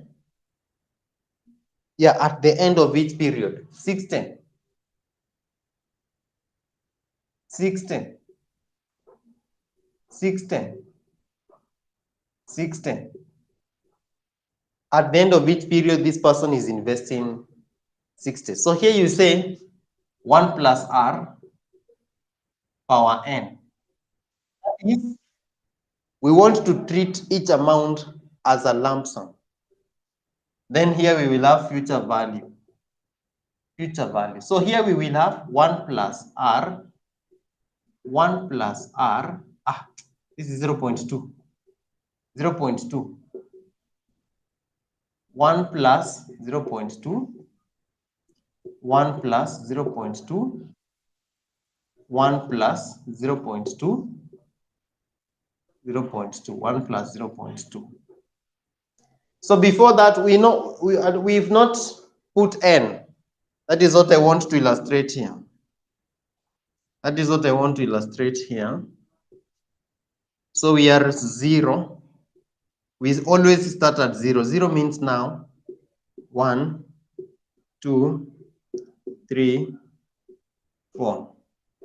We're talking about 4 years, which is 1, 2, 3, 4. So here we have at the end, we are investing at the end. So at the end of the first year, 0, 60, 60, 60, 60. I want us to put n. So this 60 that you've invested at the end of year 1, how many times will it earn interest? The 60 that you invested at the end of year 1, how many times will it have earned interest at the end of year 4? It is here. 1, 2, 3. We have invested 60 here, so it will earn a return here, a return here, and a return here. So you say power 3. That is power 3. Then the other 60 at the end of year 2 here, it will earn interest here and here. So you say power 2. The 60 that you invest at the end of year 3, it will earn interest once. So you say power 1. And the last one, the 60 that you are investing at the end of year 4, it will have earned no return. So you say power 0. So multiply and get the total.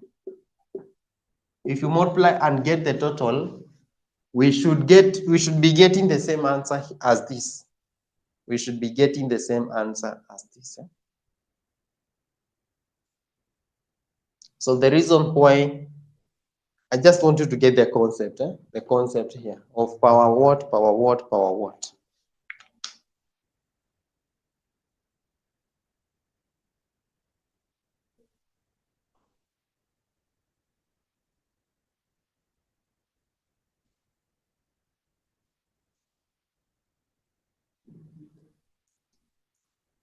So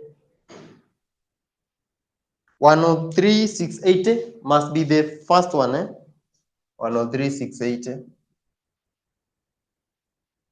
103,680.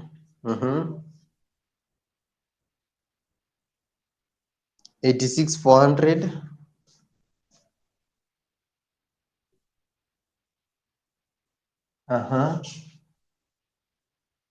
72,000 and 60,000. So get the total. Get the total.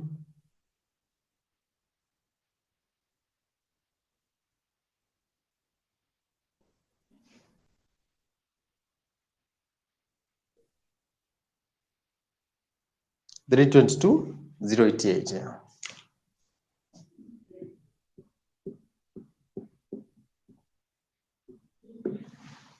So almost the same as what we have here, just because of rounding off, that's where there are differences. So is that okay? Let's proceed. Let's do the next one, then we go for a break. The other one is future value of an annuity due. Future value of an annuity due. Let's wrap this. Future value of an annuity due.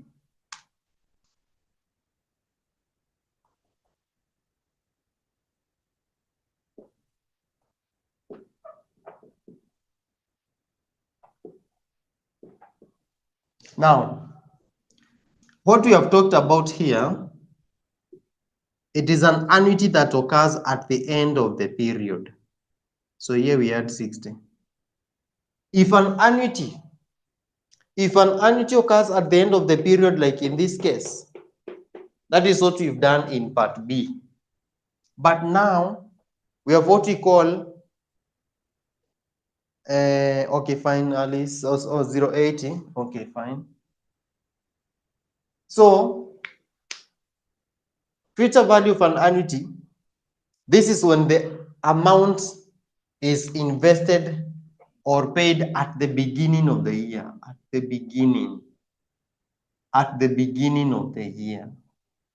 For example, if our 60 here, 0, 1, 2, 3, 4. If the investment is done at the beginning of the year, for example, here 60, 60, 60, 60, 60, we call it 1, 2, 3, 4. This is not there. We call it an annuity due. So an annuity due is an amount that is invested or paid at the beginning of the period. And this will change because now, like here we had said, this is power 3 because we counted here 1, 2, and 3. But if it's an annuity due, we will now have 1, 2, 3, 4 because we are going up to the end of year 4. Because we are going up to the end of year 4. So the amount that we invested at the beginning of year 1 here will earn interest 4 times. 1, 2, 3, 4. The amount that we invested at the end of year 1 will earn interest 1, 2, 3. This will earn 1, 2, and this will earn 1. So the entire thing will change there. But now, how about when we are using the formula? When we are using the formula, this is how we get the future value of an annuity due. So here we say future value of annuity due is equals to annuity times 1 plus r power n minus 1 over r. Then we add another factor here, 1 plus r. 1 plus r. 1 plus r.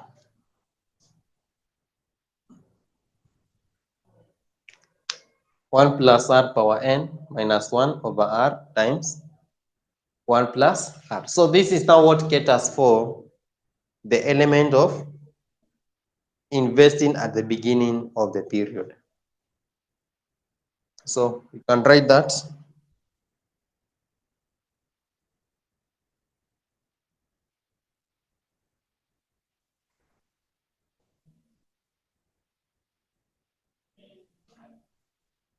And then we have an illustration.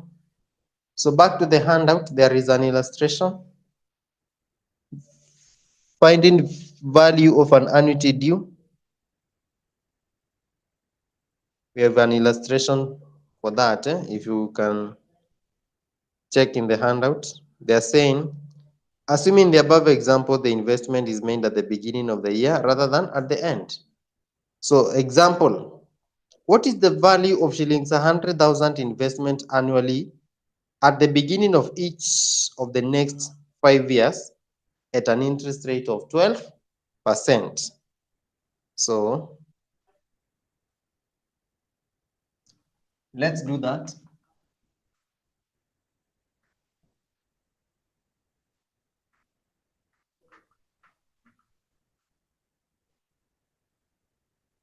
So we're saying, what is the value of shillings 100,000? So annuity, the annuity is 100,000. What is the value of shillings 100,000 investment annually at the beginning of each of the next 5 years? The period is 5 years. Interest is 12% per annum, and it's at the beginning. So future value of annuity due is equals to the annuity. And you need to be writing these formulas every now and then. Every time you're doing a question, kindly write the formula. Even if you know the formula, just write it. So annuity times 1 plus r power n minus 1 over r times 1 plus r.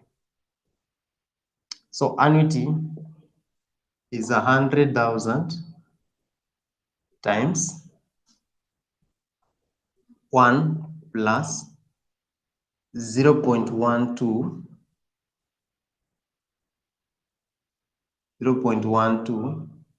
power 5 minus 1 over 0.12, then times 1 plus 0.12.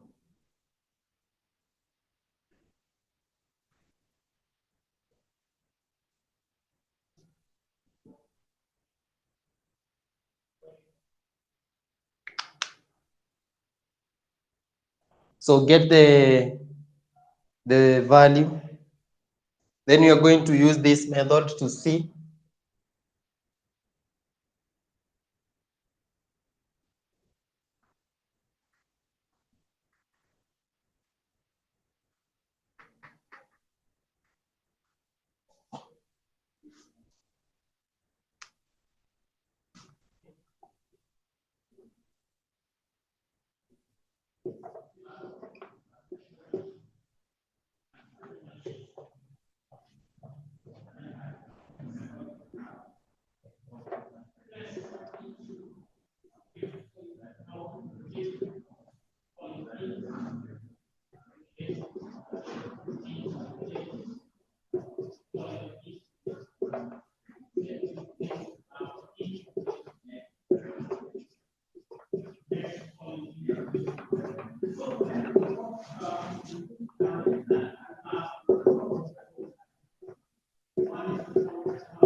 So how much are you getting? 711, 518. 0.9. 711, 518.9. Now, using this method, we will have this.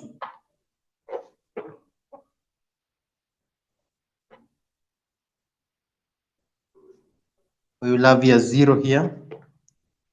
1, 2, 3, 4, 5. And remember, the reason why we are starting at 0, you must count 12. Oh, someone else is getting 424, eh? 711, 424. Okay. Another person? A third person?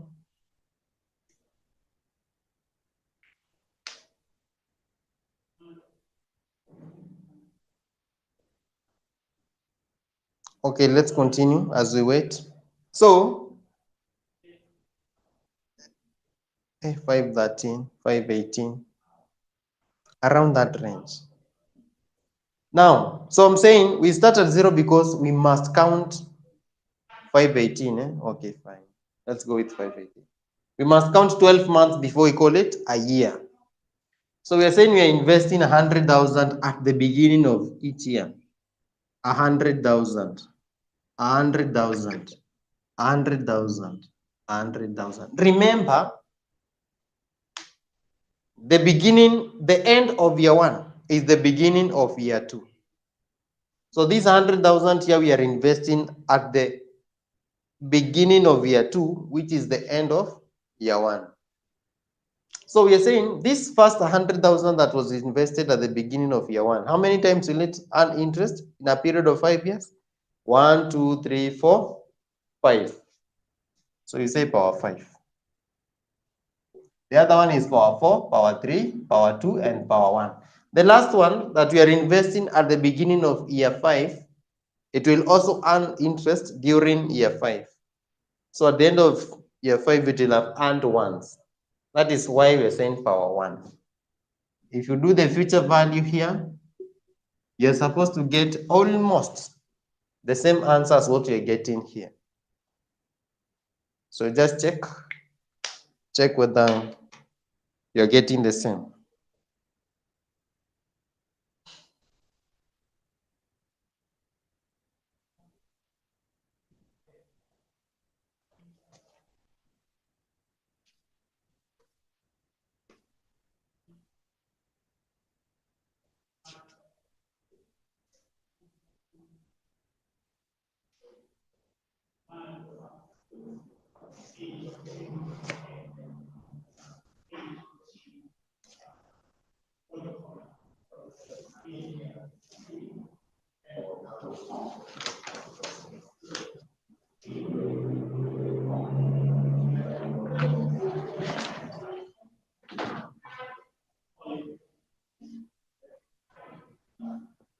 176 to 34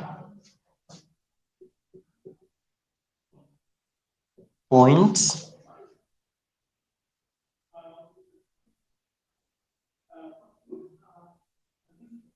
you can, okay, in this case you can round off. In this case you can round off to whole numbers. You can round off to whole numbers. In this case, there are situations whereby the decimal points will be required. So let's round off to whole numbers. The first one then should be 176 to 34, 157, 352, 157, 352,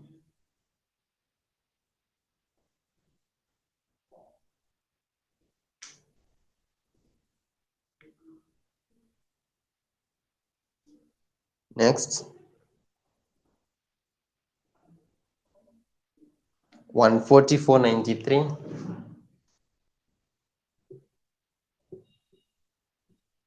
144, 93,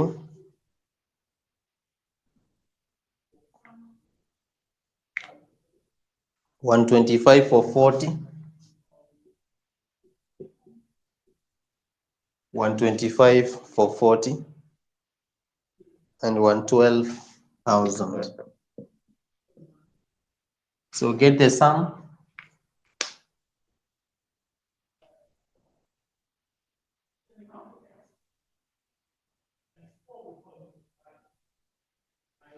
$711, $519.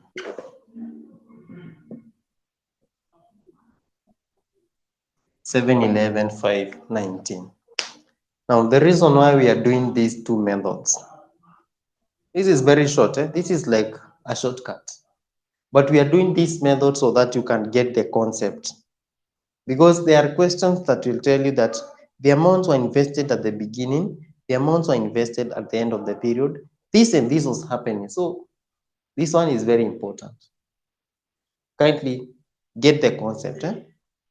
Then after the break, we will look at discounting techniques. Discounting techniques. After the break, discounting techniques.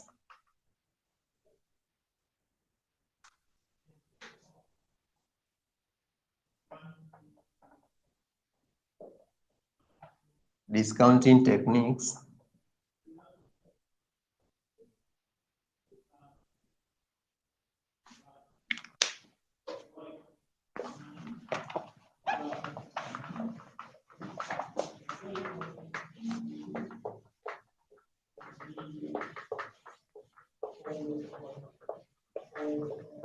So let's have a break of like 5 minutes.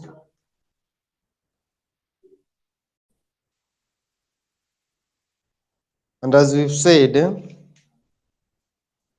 discounting, it is this determination of present value from a future amount.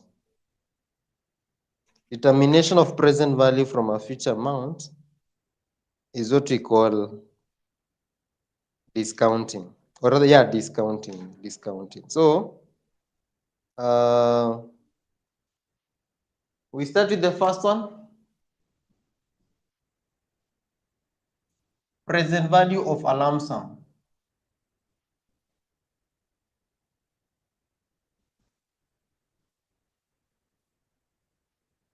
Present value of a lump sum. Present value of a lump sum is the first one. A lump sum, still the same thing as we've said, an amount that is paid or received once is what we call a lump sum. So how do we get the present value of a lump sum? present value. Present value, just say PV, present value of a lump sum is equals to future value times 1 plus R power negative n. 1 plus R power negative n. So look at this factor now. Look at this factor now. Under compounding, we were saying power n, positive n, because we were moving forward. But now, under discounting, we are saying negative, because we are moving backwards. So get the difference. Present value for lump sum is equals to future value times 1 plus R power negative n. So where this is future value,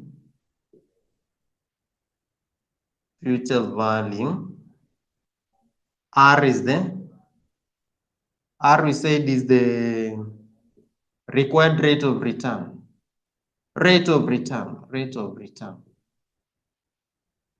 N is the number of periods, as usual, number of periods. Now this factor, the factor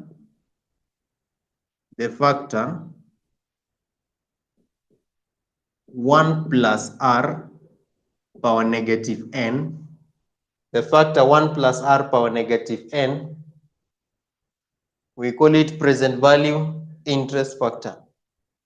This one, we call it present value interest factor. Present value interest factor.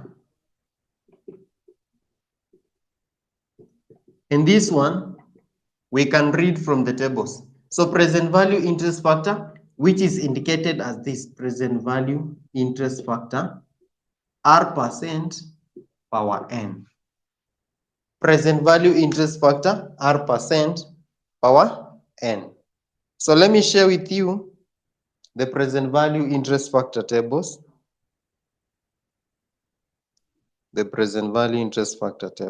Just check on your WhatsApp. Check in the WhatsApp group, I mean. I'm sharing the present value interest factors table, present value interest factor tables that we use for discounting.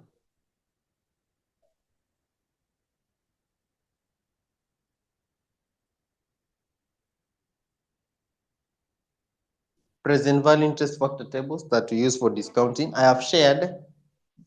Once you receive it, kindly let me know. Once you receive it, kindly let me know. I want to show you how we read. Okay, but that one we're going to do in an illustration. So what do you need to add here? Nothing.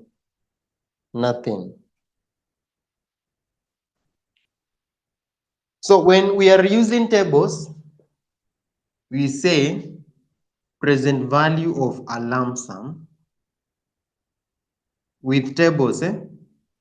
We say present value of a lump sum is equals to future value times present value interest factor, R percent power n. So this factor here, this is R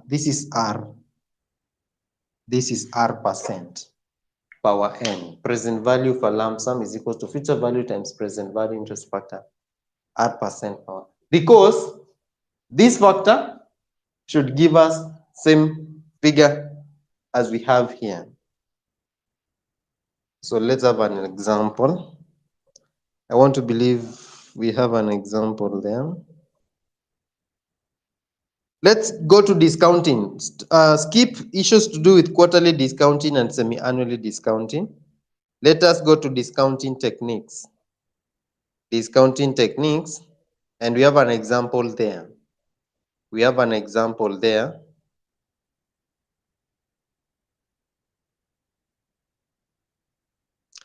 Example says, Assume you were to receive shillings 172,800 3 years from now on an investment, and the required rate of return is 20%.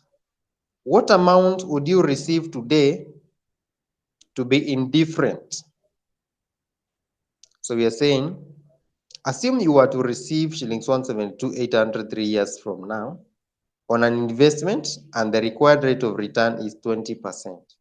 What amount would you receive today to be indifferent using, that is, using present value? Okay, ignore that. Just ignore that. So here we have been given the future value. We've been given the future value.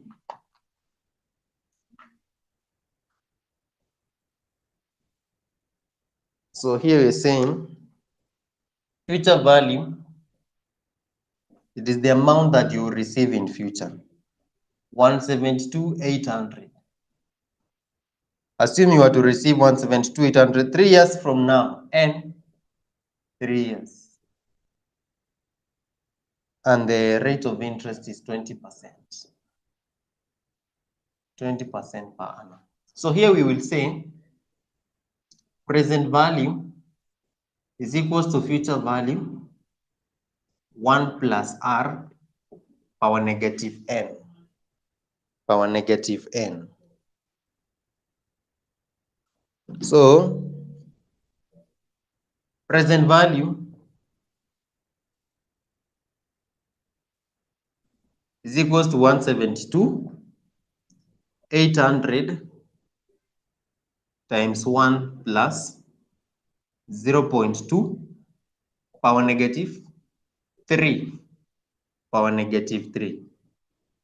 In short, how much are you supposed to invest today to earn to get 172,800 after 3 years at an interest rate of 20% per annum? Again, you say 100,000. 100,000, okay. 100,000. And or present value is equals to future value times present value interest factor r% power n. So this one you write 172,800 times present value interest factor 20% power 5. 20% power 5. So 172,800. So this factor now, we are going to read it from the tables. We are going to read that factor from the table that I've just shared. From the table that I've just shared, let's go there. From the table. Are you there? Kindly confirm. Confirm we are together. Oh, it's power 3, sorry. Power 3, power 3. Power 3. Thank you for your correction. I want to believe you have the table that I've shared. Now, in that table, in that paper, there are two tables. We have upper one and the lower one. And you can see some formulas written above there. So you can see the first one, they have written present value interest factor, present value of received at the end of periods, end periods. And we have the other one down there, present value of an annuity of 1 per period for n periods. So the upper table is for lump sums. The upper table is for lump sums. The lower table is for annuities. The lower table is for annuities. Now we are talking about lump sums. We are looking at the present value for lump sum. So you will go to, if you look at the upper row, in table 1, the upper row, we have percentages. The upper row, the first row, if I can say, we have percentages. And in the first column, we have periods. We have periods. So like, for example, we have periods upper. We have 1, 2, 3, 4. Then we have these percentages, 1%, 2%, 3%, all the way to 20%. We want 20%. So now, in our case, we are interested in 20% at period 3. 20% at period 3. So you go to period 3 and move up to 20%. You read the factor that is there. Just like we were doing in multiplication tables. Just like we were doing in multiplication tables, that is what you are doing. You go to the period, then go to the percentage. Or you go to the percentage, you drop up to the period that is required in the question. So read the factor that is there. At 20%, period 3. 20% at period 3, you're getting. Write the factor there, 0.5787. 5787. 0.5787. 0.5787. Then you multiply now. 0.5787. 5787. So then you multiply by this factor, but not factor, but amount. How much are you getting? 99.99.36. That is just like 100,000. You can see these factors are rounded off to 4 decimal places. So, but that is what we are supposed to do. That is what we are supposed to do. Any question?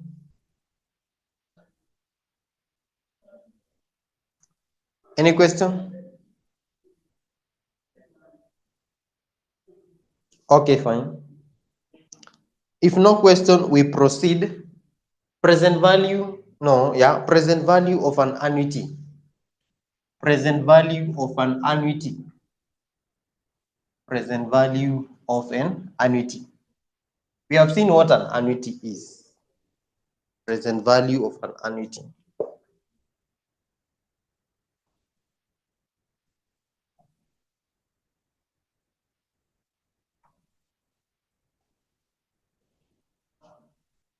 Present value of an annuity. And the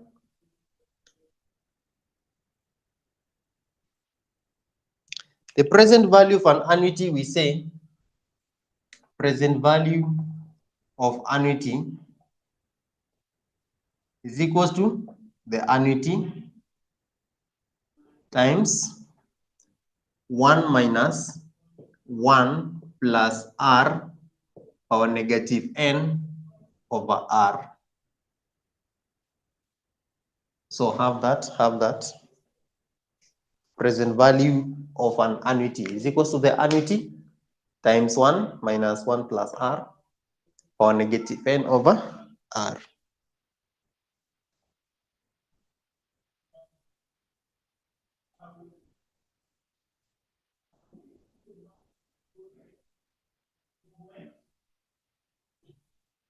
Then we are saying this factor, the factor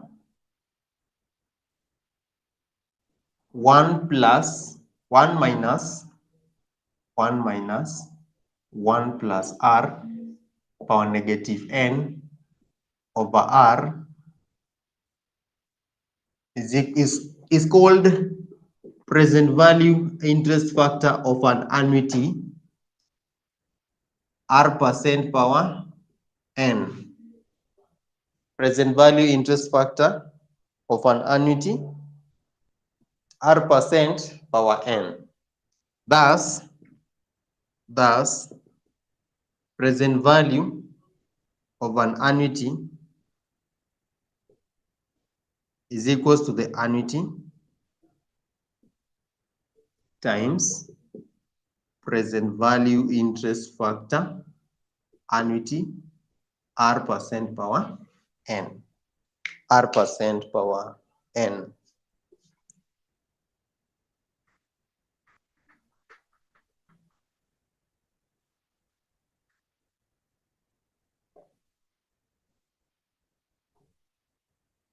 I can't find 0.5787. Catherine, let's go back to that table. Let's go back to that table. The upper table, 5787. We are using the upper table, Catherine. Are you there? Kindly confirm you're there, Catherine. Go to 20% under column, under row 1, the top row, go to 20%. After reaching 20%, go down to row 3. Not 3, but count 1, 2, 3. At 20%, you should go up to 0.5787. You'll see, yeah, that's how we read this thing. So for the annuities, this is how we, and you should be able to compute this. You should be able to use this. Remember, this formula here, this formula that you're seeing here, this one, it gives us the same figure as what we have in the tables, rounded off to 4 decimal places. You round this to 4 decimal places, you're supposed to be getting the same figure. So nothing different. So let's see an illustration. An illustration, present value of an annuity. Yeah, we have an illustration and a present value of an annuity. An illustration and a present value of an annuity. And they're saying, assume that a project will give you shillings 1,000 at the end of each year for 4 years. What is the maximum amount would you be willing to pay for that project if the required rate of return is 10%? So let's do that. Now, when you are ever told to determine the maximum price to pay, and I saw that kind of a question in the last sitting paper, every time you are ever told to determine the maximum price to pay, the maximum price to pay for an asset or for anything must be equal to the present value of the expected benefits. Must be equal to the present value of the expected benefits. Maybe we can have a look at, do you have your past papers? Let's look at the past papers. Just open your past papers. I show you that question. Past papers. It must have been question 2 or 3. Open your past papers. The August 2025 paper. The August 2025 paper. August 2025 paper. Which question? Question 4A. Not sorry, not that one. Now, yeah, question 4B. Question 4B. Question 4B. If you're there, you'll see that required is advise an investor interested in Mara Limited on the maximum price to pay per share. So maximum price to pay, we say maximum price to pay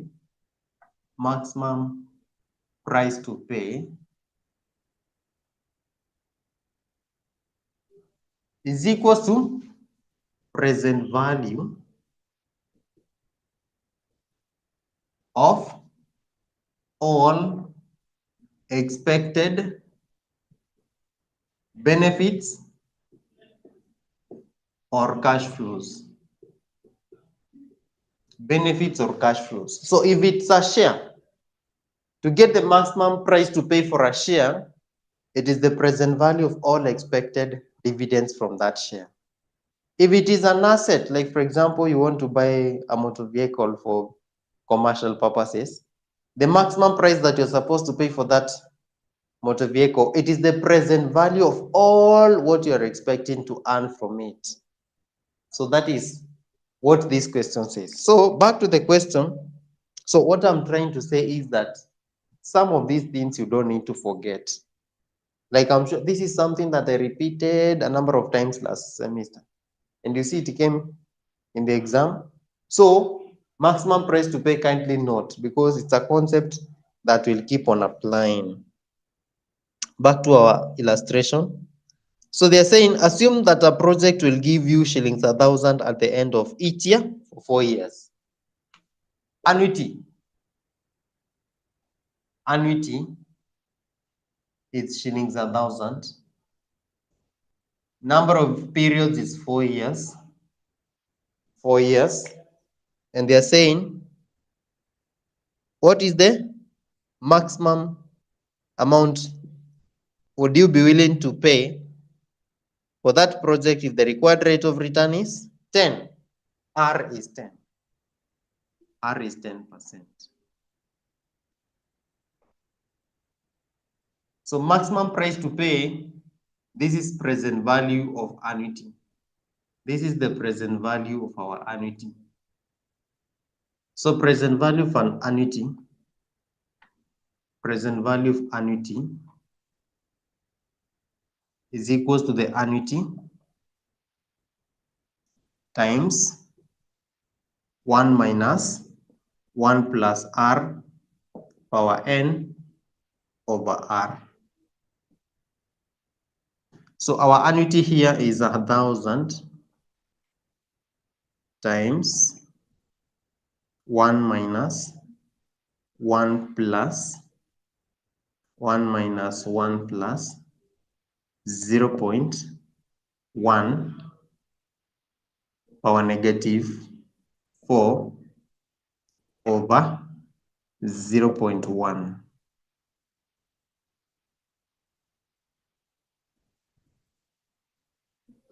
So shillings. Get the figure.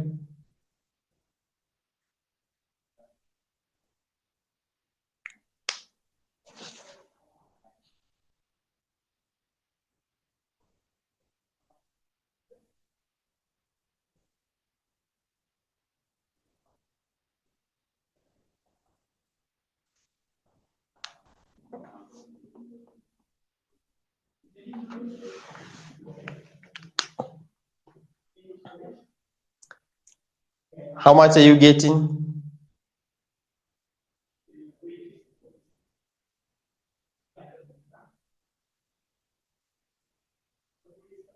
That 169.87.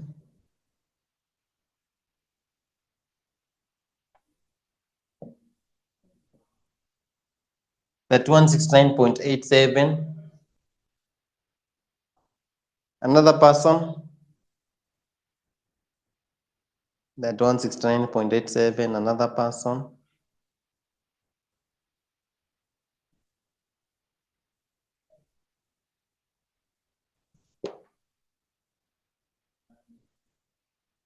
That 169.87.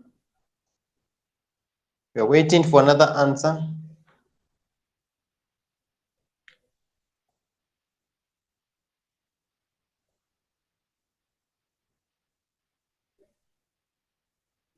Someone else kindly.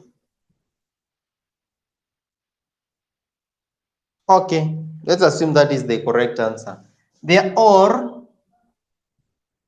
present value of annuity is equals to annuity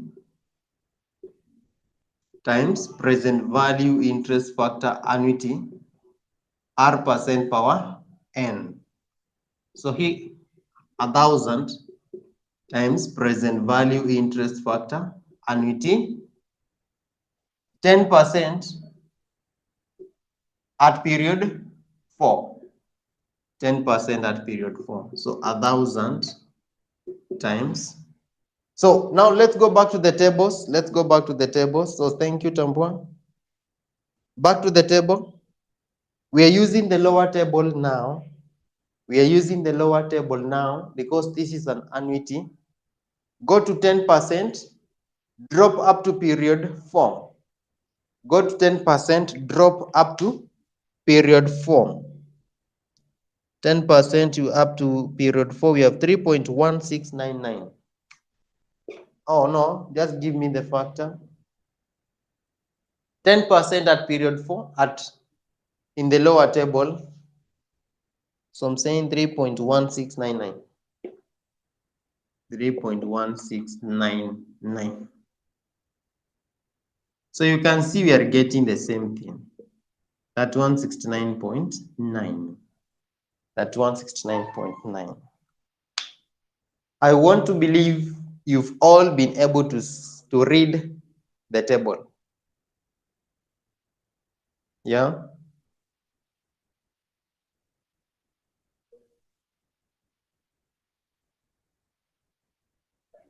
Okay, fine.